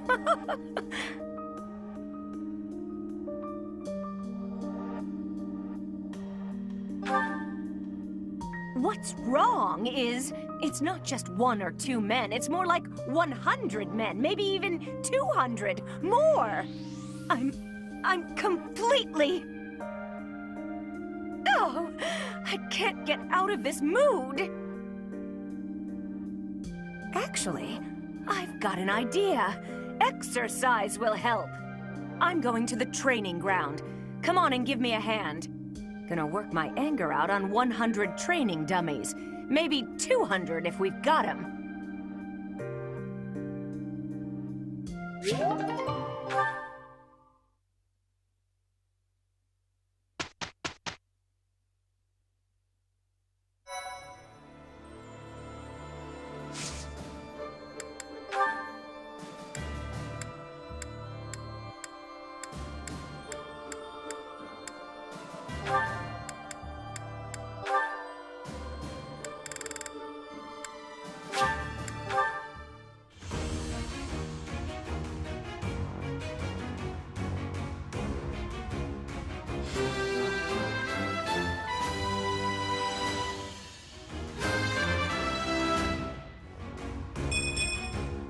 Of course I passed. I am a scholar.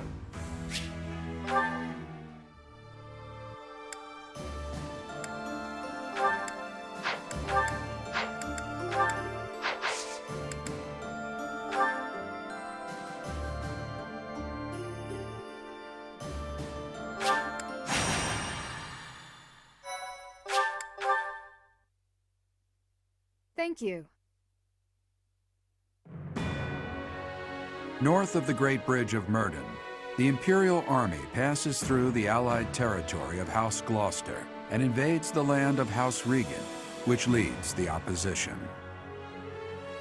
They move to attack Claude in the capital, Deirdre, where the leader of the Alliance awaits their arrival.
Here she comes, at long last.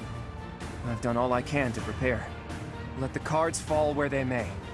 It'll be a true test of strength. It seems Claude has blockaded the city and occupied the naval port. If that is the case, he will have no choice but to engage us from there. Yes. though putting myself in Claude's place leaves me with an unpleasant feeling.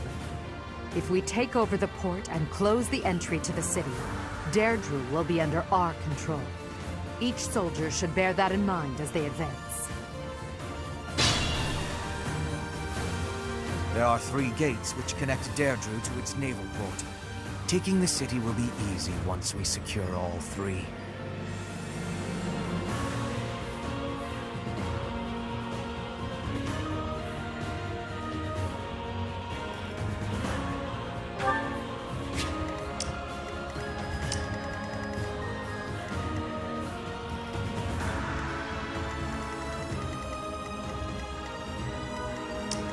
More fighting.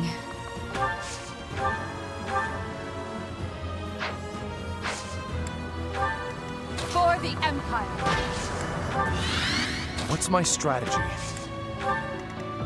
Ready for anything. I'll cut a bloody path. My turn? I do this for all of us. I'm awake. I will prevail.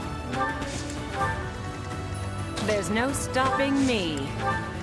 Put me in there. Now it's our turn, Elmira's elite. Strike the flanks of the Imperial Army.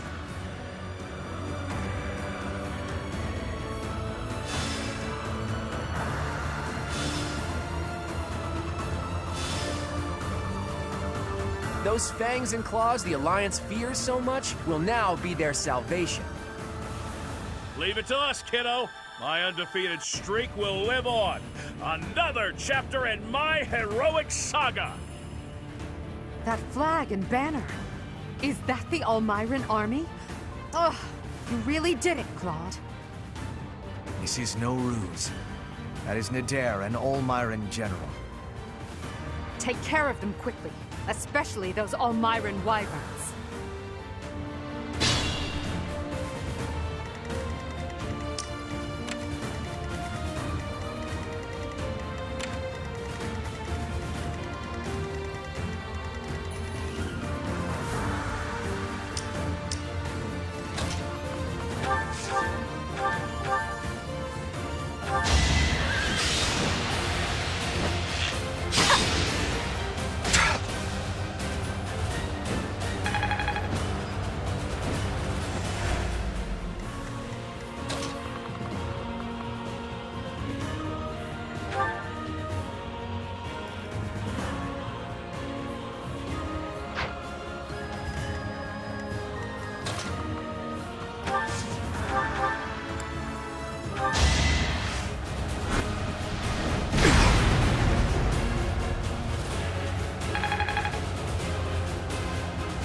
Only possible outcome.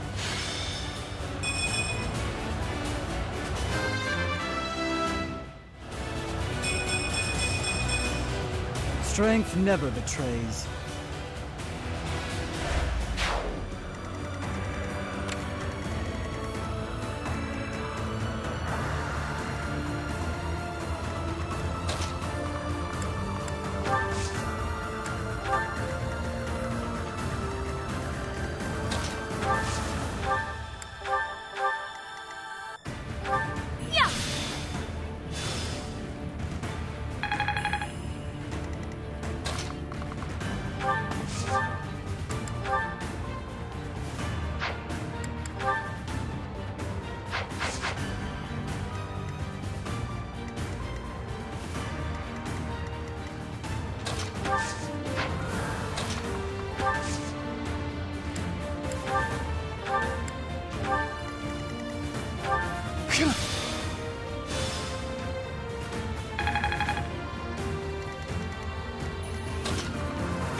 Don't expect me to go easy on you, because I won't.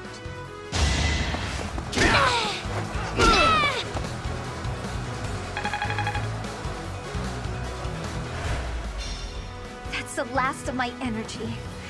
If you're gonna kill me, make it quick.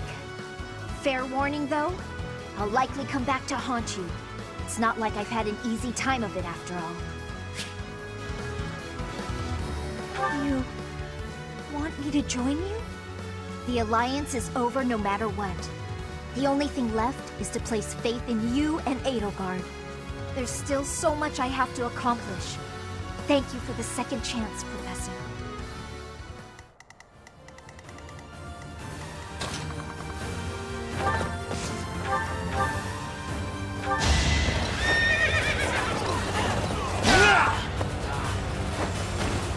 No time for pity.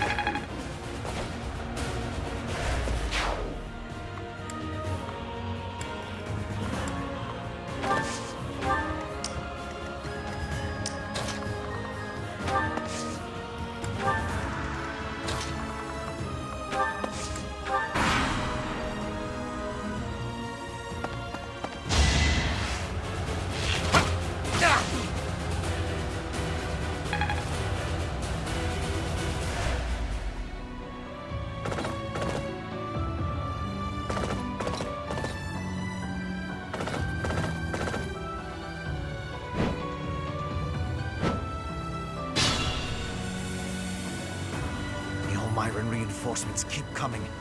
We should try to eliminate Nadir.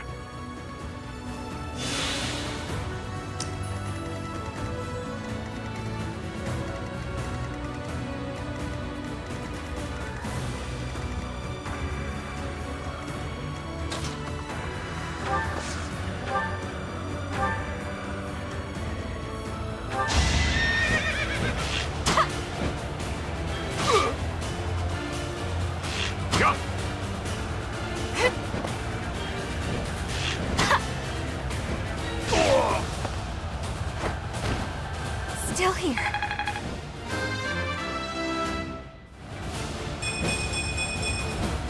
Maybe this'll help me keep steady.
Thanks for helping.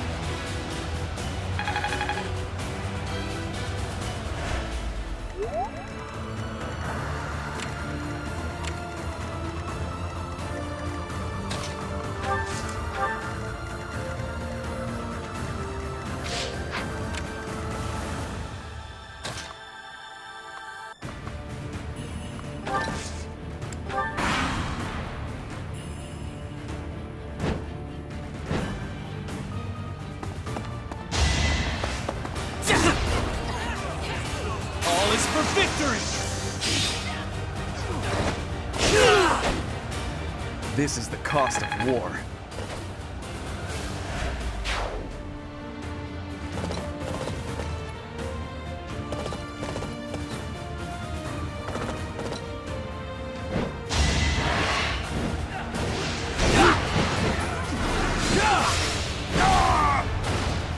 Did you think I'd let you go?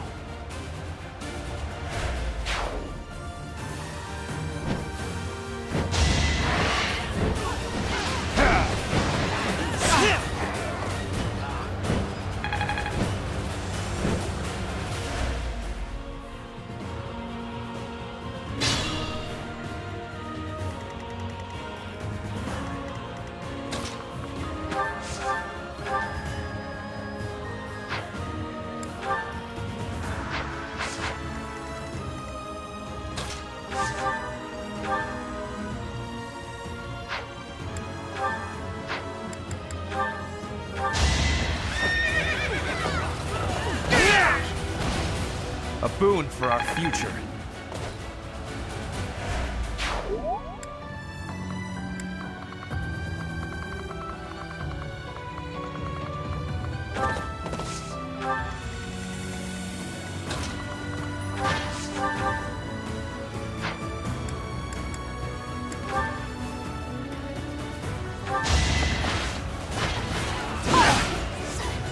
You're weak!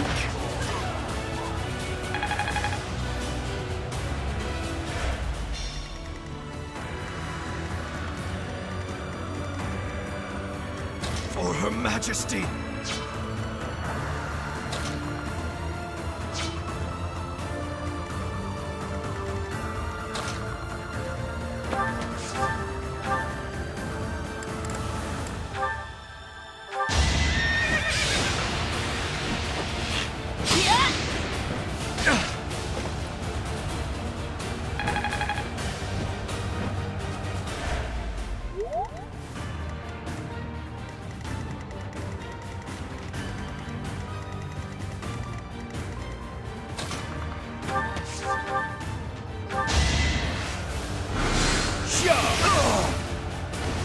I'll dirty my hands if I must. This wouldn't have happened in my youth.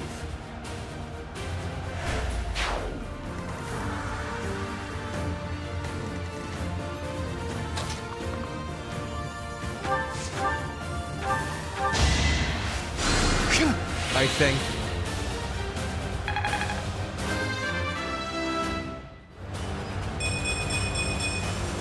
I think I'm improving.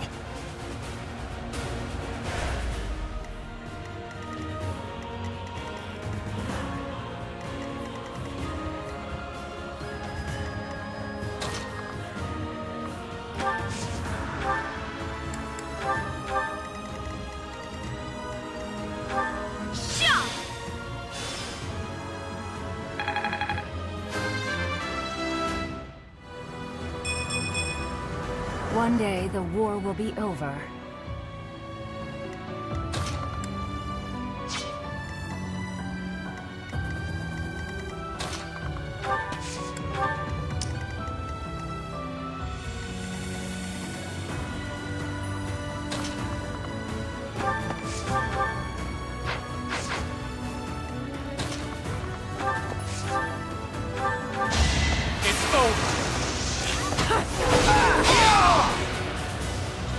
Another victory.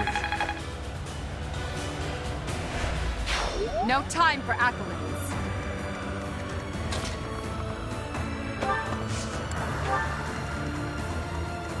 I'll cut a bloody path.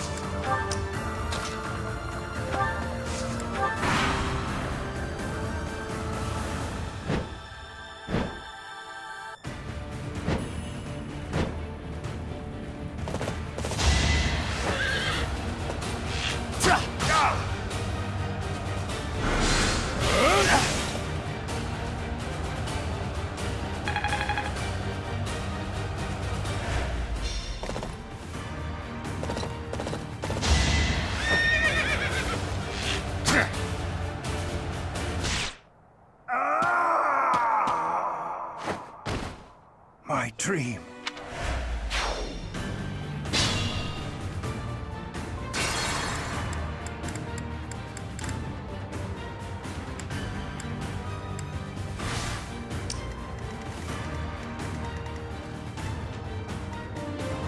I'm awake. My turn?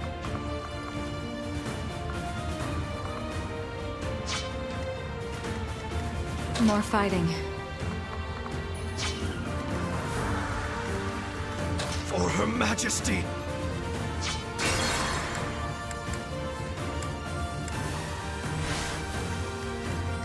There's no stopping me. Kia!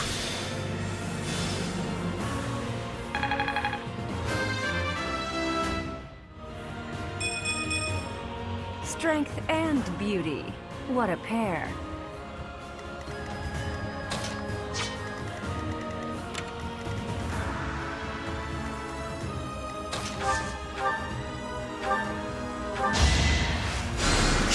Unexpected.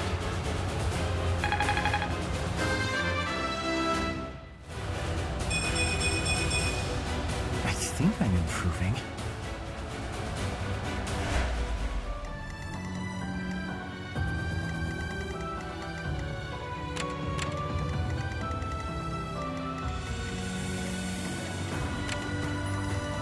I'll cut a bloody path.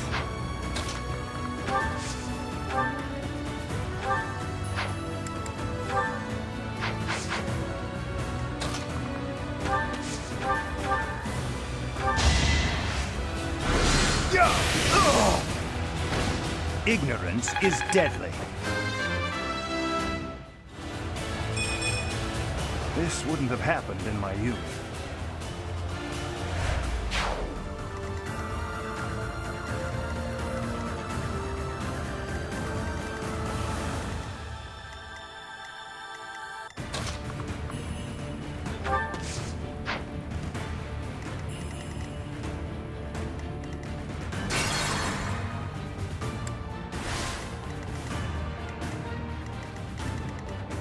My turn?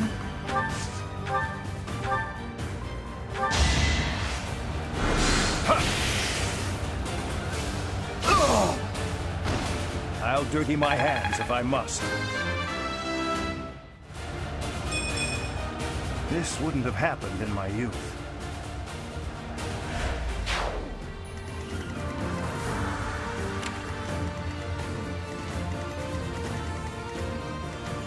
I'll cut a bloody path.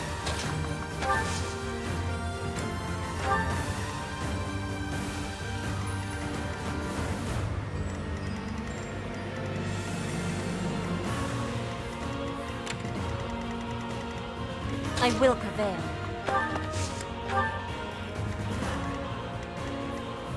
What's my strategy? Put me in there.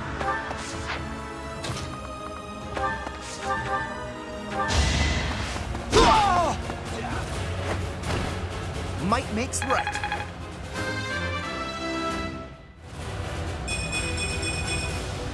The results speak for themselves.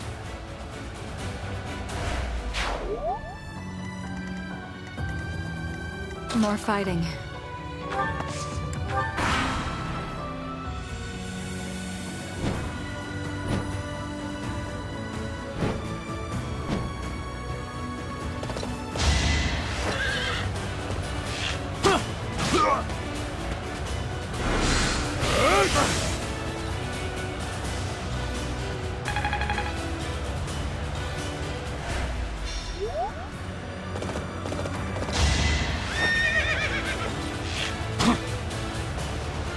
Pathetic.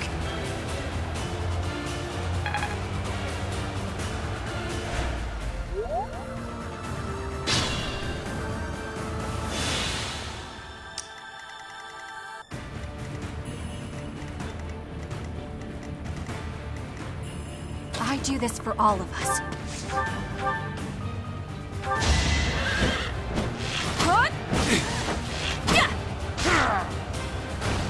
A little scratch won't stop me. Ready for anything.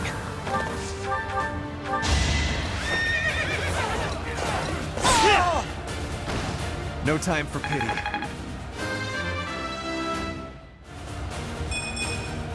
I am not well pleased.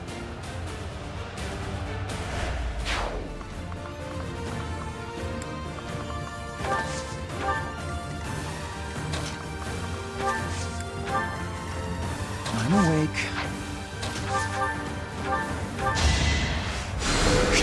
Appreciate it.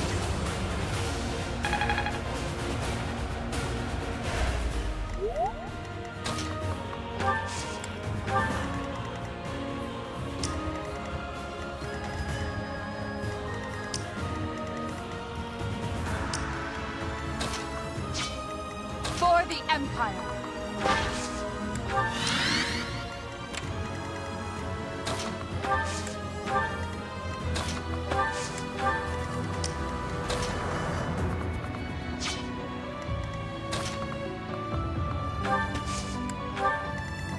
There's no stopping me.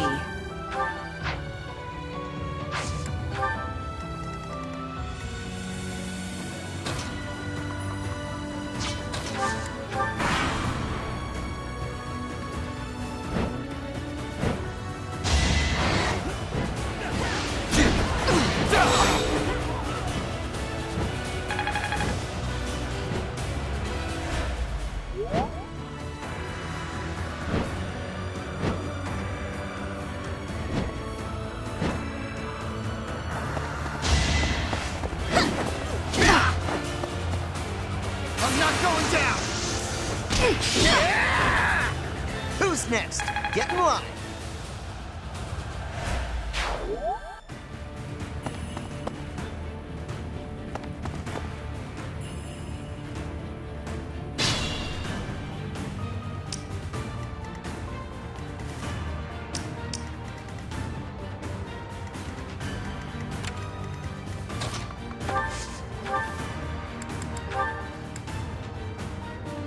You didn't forget about me, did you? Maybe you should just let me go.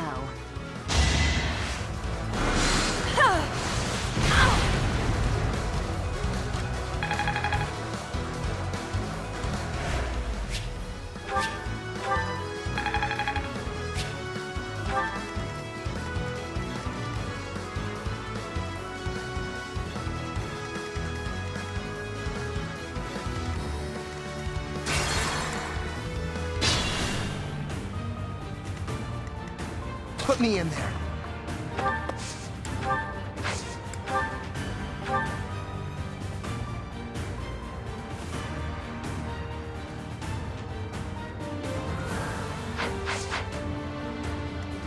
What's my strategy?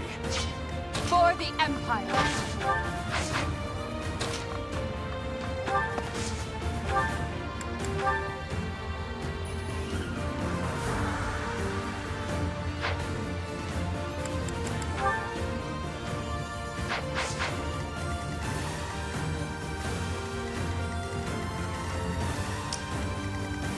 Ready for anything.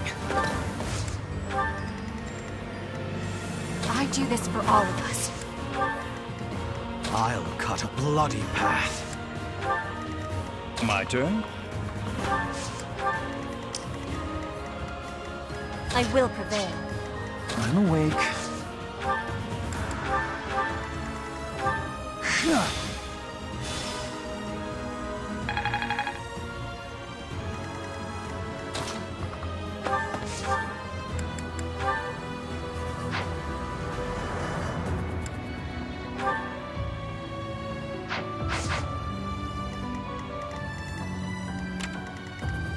More fighting.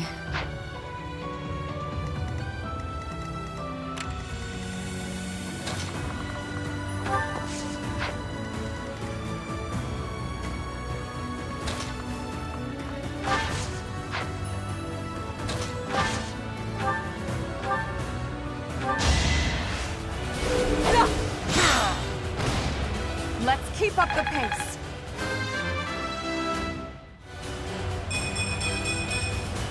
I've no time to idle.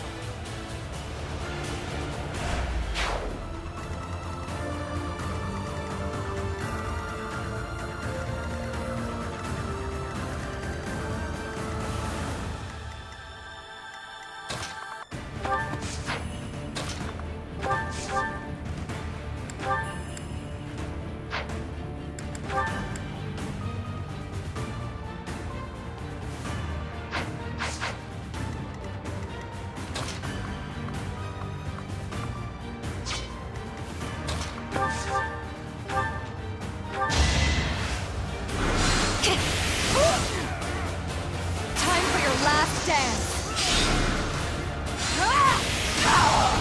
It's win or die.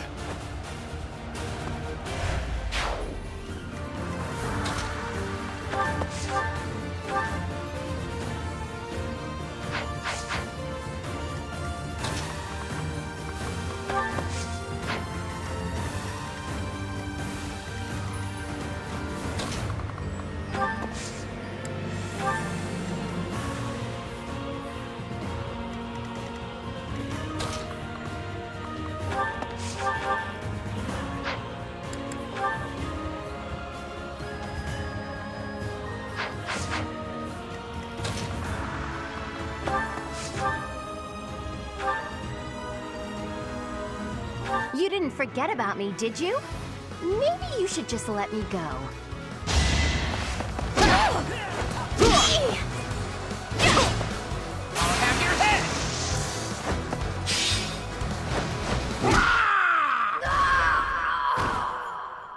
It's been fun, Claude. Sorry to go so soon.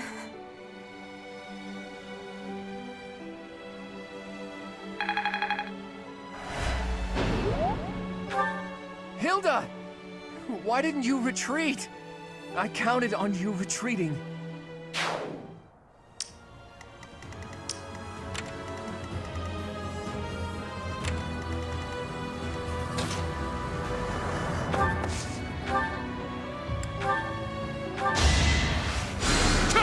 You were ready.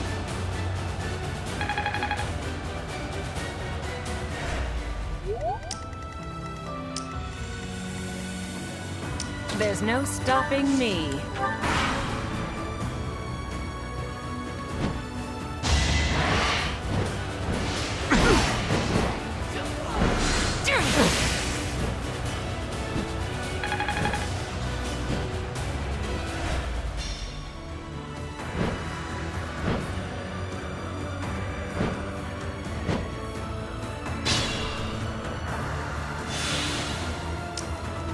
Shouldn't strain myself.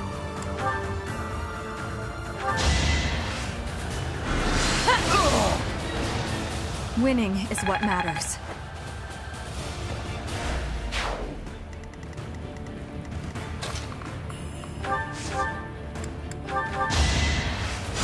Ha! Thanks so much.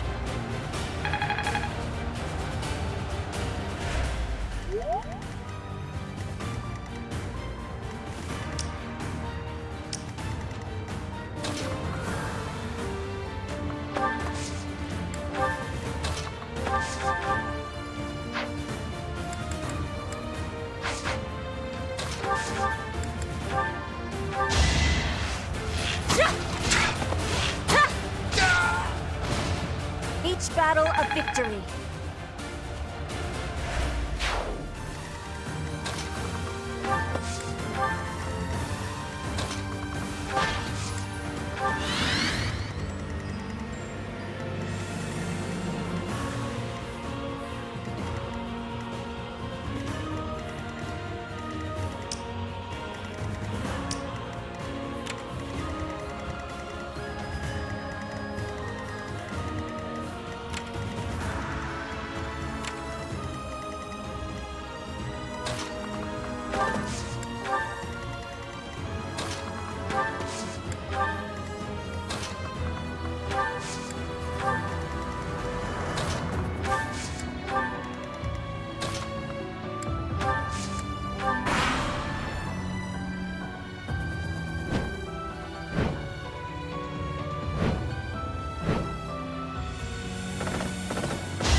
Everything I've done has led to this.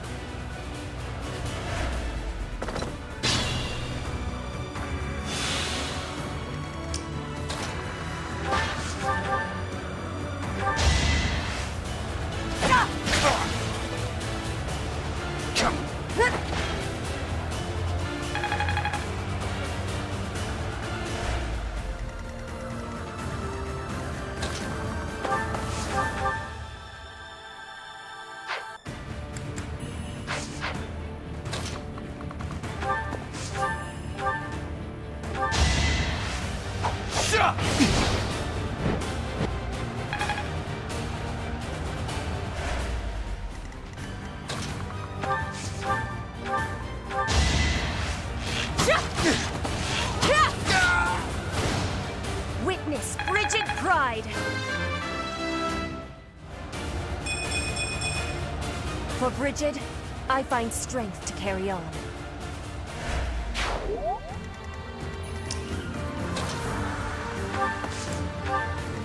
More fighting.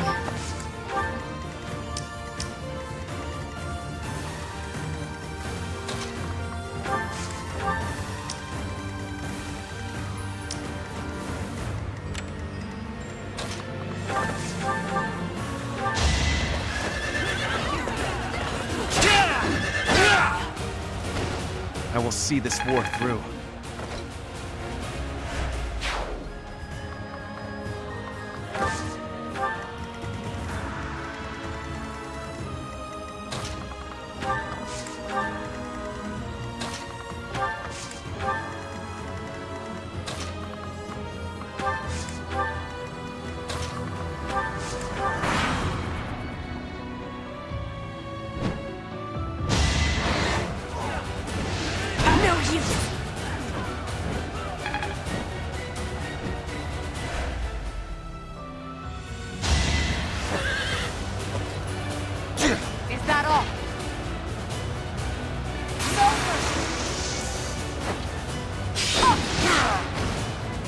I do not tolerate obstacles.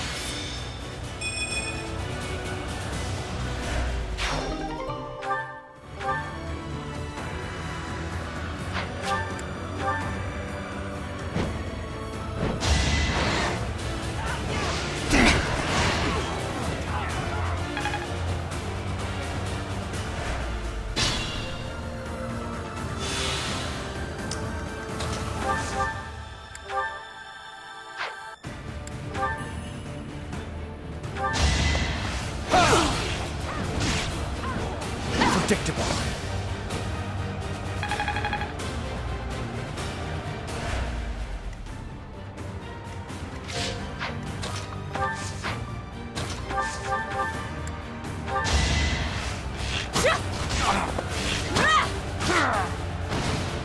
Each battle a victory.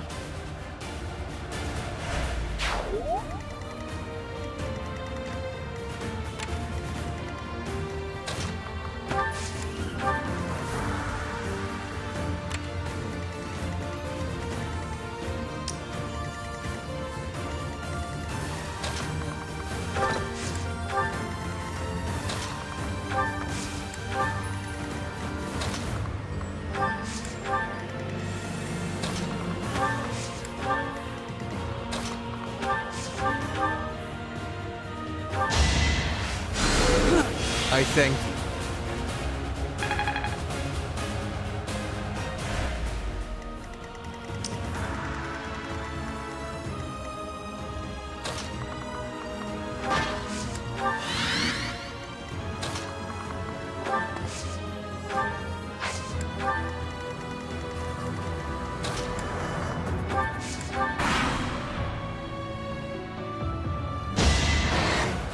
Missed. It won't be in vain.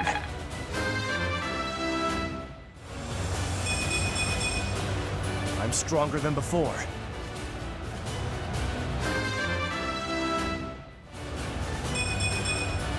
Strength is all for a mercenary.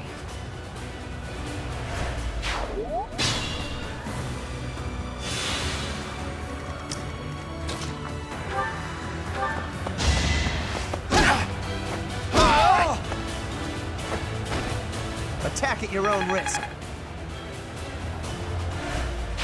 We don't have the guts to resist anymore. Here, you can have this. Just please don't attack the city. I never planned to touch the city. Our target is the Alliance and their leader, Claude.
It's been 30-odd years since I first set foot on a field of battle.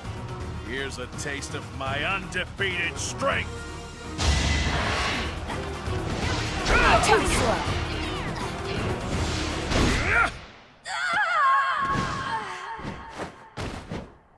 Was there...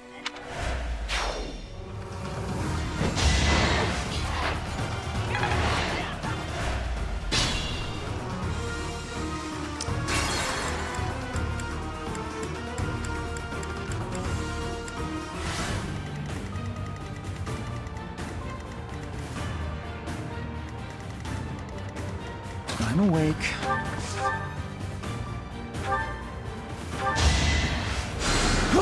That really helped.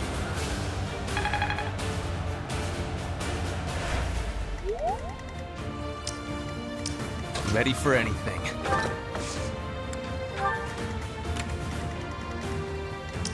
I do this for all of us.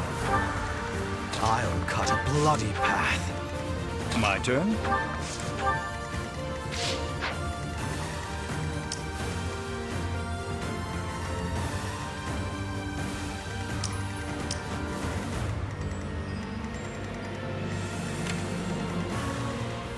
I will prevail.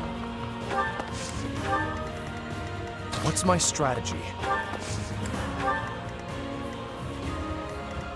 There's no stopping me. More fighting.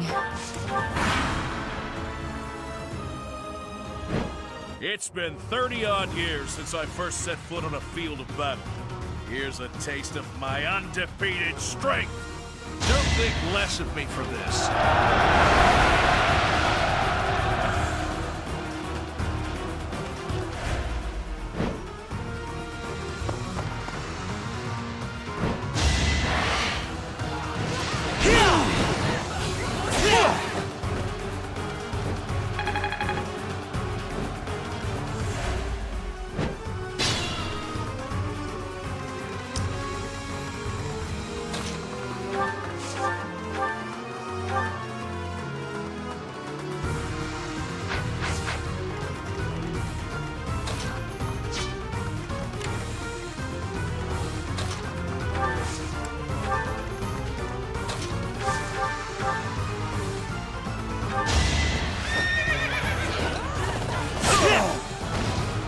If I live, I fight.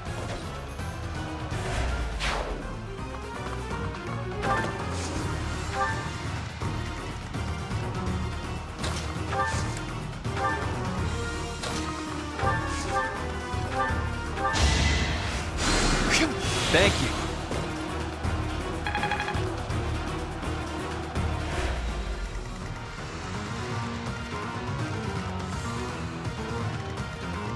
For the Empire. Put me in there.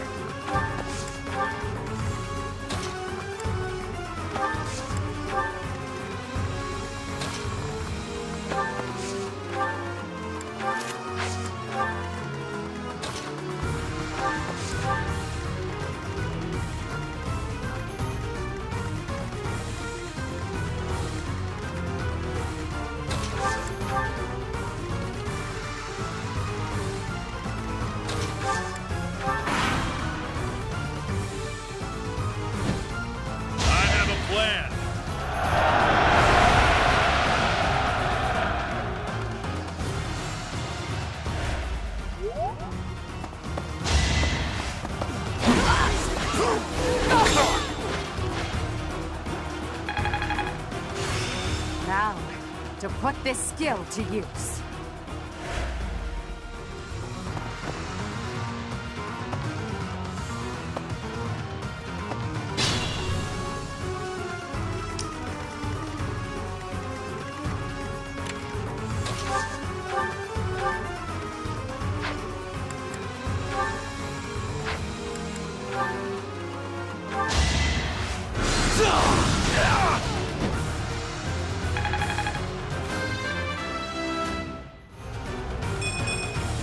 A laughable improvement, but it's something.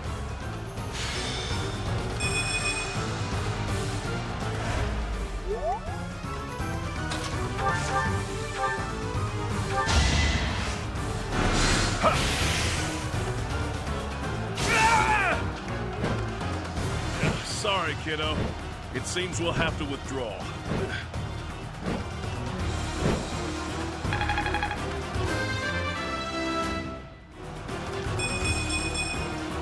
I could go another few rounds. You've done enough, Nadir. Just stay alive. We'll meet again one day. We have forced the Almyran forces to flee. I doubt they're expecting more reinforcements.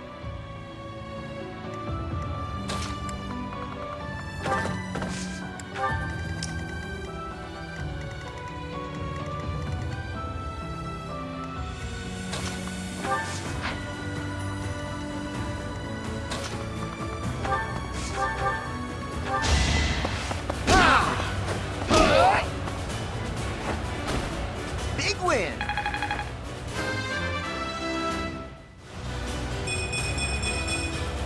And I'll keep getting stronger.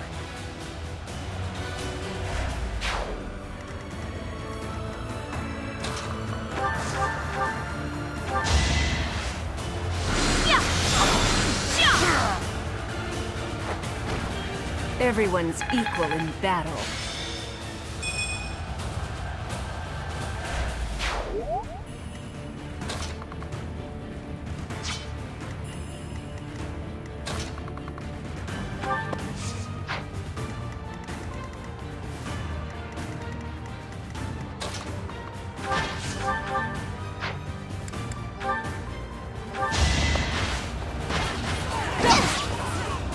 You're weak!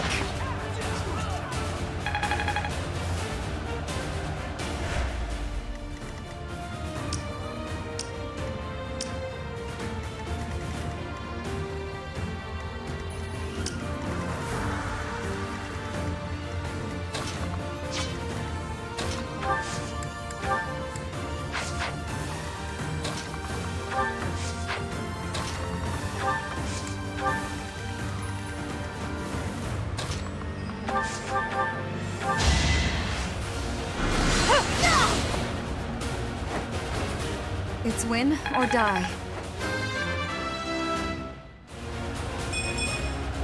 Maybe it's better this way.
My heart burns with pride.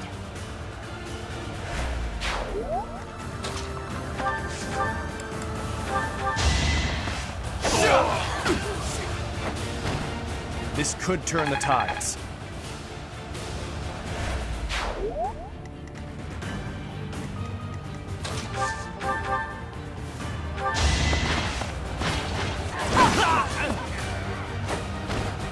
The only possible outcome.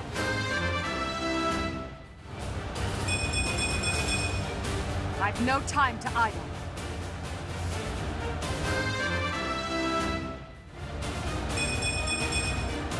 Strength never betrays.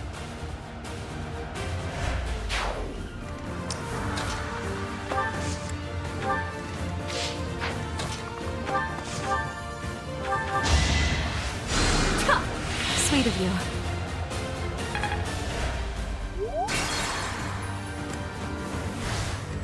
There's no stopping me.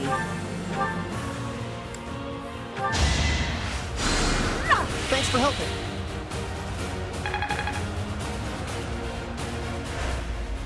Put me in there. Ready for anything. I do this for all of us. I'll cut a bloody path.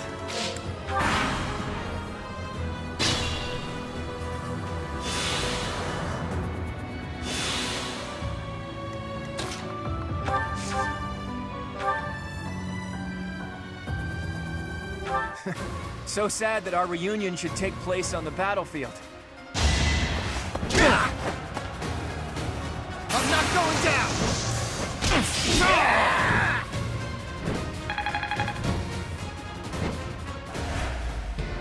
The plan's not working. The fate of the Leicester Alliance, all of my dreams, have fallen to ash. It's all up to you now, Edelgard. I hope you really do make the world better. Everybody, raise your voices in a victory cheer. Deirdre is ours.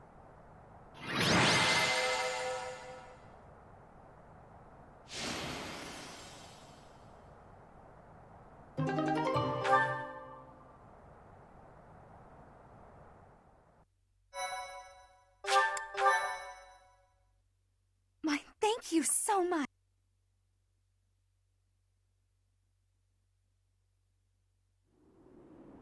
Deirdre is ours. The Alliance has collapsed and their leader has fallen. If Claude had lived, the faction of the Alliance that is against the Empire would never have stopped fighting us. To keep the bloodshed to a minimum, he had to be taken out of the equation. However, now that it's over, I can't help but wonder if he was in complete control of that entire situation. What will become of the Alliance without him? He must have taken that into account. Without the rule of House Regan, and with most of that territory left unscathed, the Alliance will undoubtedly ally itself with the Empire. The citizens' lives will be saved from ruin, and no more blood will be shed. Perhaps that's what he wanted from the start. Of course, if his plan here in Deirdre had worked and I had lost my life, the opposite would have come to pass. The Empire would have rushed to the Alliance without further conflict. No matter how the battle unfolded, Claude secured the shortest, most peaceful outcome possible. Lady Edelgard, Deirdre is now completely under our control. As planned, the Alliance's affairs will now be overseen by Count Burgleys. My father is coming here? First west, then east. You sure keep him busy. Should the others return to the monastery and prepare to face the kingdom? Yes, thank you, Hubert. Thanks to all of your efforts, our battle with the Alliance has reached its conclusion. However, we still can't afford to be careless. We must now join the battle against the kingdom. With the strength of the Church on their side, they will prove to be a formidable enemy. More than ever, your support is invaluable. We'll need it in the days to come.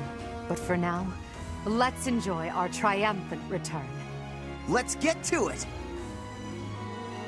I'm so happy that the end of the fighting is near. Too bad there's still more violence to come. The Kingdom and the Church of Seiros are worthy for fighting. I will crush them into very small pieces. Crushing wouldn't yield a lot of pieces, but I guess it would get the job done. With the Professor, we can't lose. Probably. Oh no. Are we fighting Lady Rhea? But she's scary, and she'll be really angry. But no way she can stay in her spooky beast form all the time, right? If she could, she would have come and attacked the monastery as many times as she wanted. It may be wishful thinking, but perhaps it is a power that she can only access when the situation is dire. But whether she is the Archbishop or the Immaculate One, we cannot be stopped. Half remains, but half is finished. We are certainly moving forward. No one can stop us from pushing forward. No one.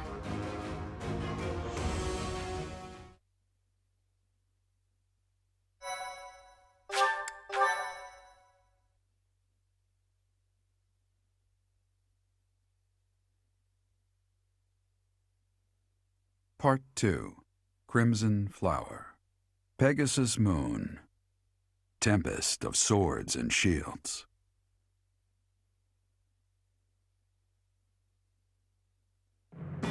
With Deirdre under Imperial control, the Leicester Alliance ceases to exist, and its remaining lords ally themselves with the Empire. The Black Eagle Strike Force, having now conquered all of Eastern Fodlan, confidently moves to invade the kingdom.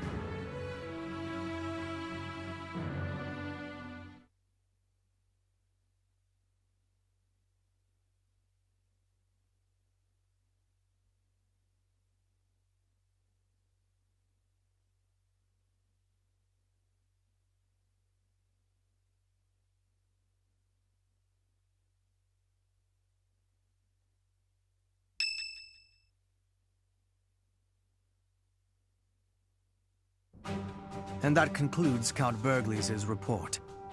Just as your majesty predicted, the old alliance has willingly fallen under Imperial rule. However, even with Claude dead, there is no telling what manner of poison he left in his wake. We must be careful not to expose any weakness. Of course, though it seems we can now attack the kingdom without issue. True. However, you should know that Lord Arundel has entered Deirdre. It would seem he has already started collecting the relics of the old alliance. Let him do as he pleases for now. It's not yet the time to chide him. Understood. As for the kingdom, as we theorized, it is not entirely united. If we defeat the royal family of House Byleth, and a handful of other notable houses, it should fall under our control quite readily. Those we must target include the houses Fraldarius, Galatea, Gautier, and Karen. We have allies who are close to some of those lords. Perhaps that can be used to our advantage. Persuasion by tears or threats. Perhaps one would consent to act as a hostage. We must make good use of the tools given to us. What about House Row in Arian Road, the fortress city? Will they not side with us? The head of House Fraldarius, Lord Rodrigue, has entered the city. It is possible that he has seized it. I see. Then it might prove too difficult to strike Ferdiad right away. Either way, when preparations are complete, we can begin our deployment into the kingdom. That part of the plan remains unchanged. Professor, is something wrong? Yes, I don't imagine that you have much interest in a running list of noble names. But it matters not. The nobility and the weight of all those names will be gone once the war is over. This month, we must again put all of our effort into preparing for battle. I'm counting on you, my teacher.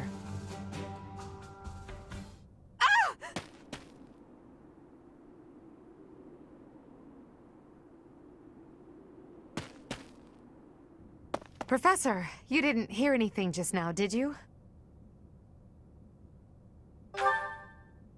Of course I am. It's nothing. Nothing at all. I told you it was nothing and I meant it. It's just... well, there was a rat. I don't enjoy the company of rats. I believe I've told you about this before. About when I was held captive beneath the palace. There were a lot of rats there. To this day, I just...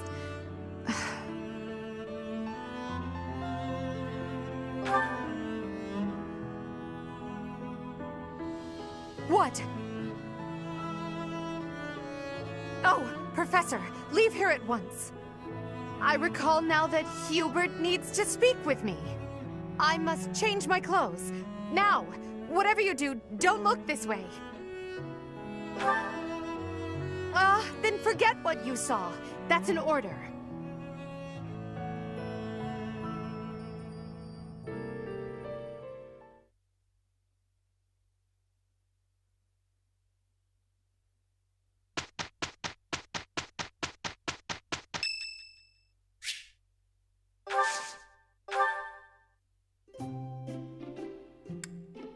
My room works better for me, but I am willing to compromise. For today. Thank you.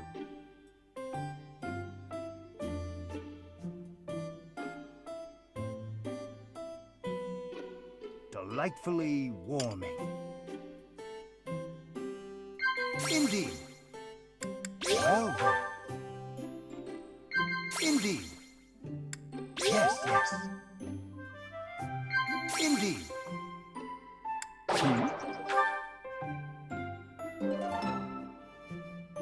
Thank you for a wonderful time, Professor.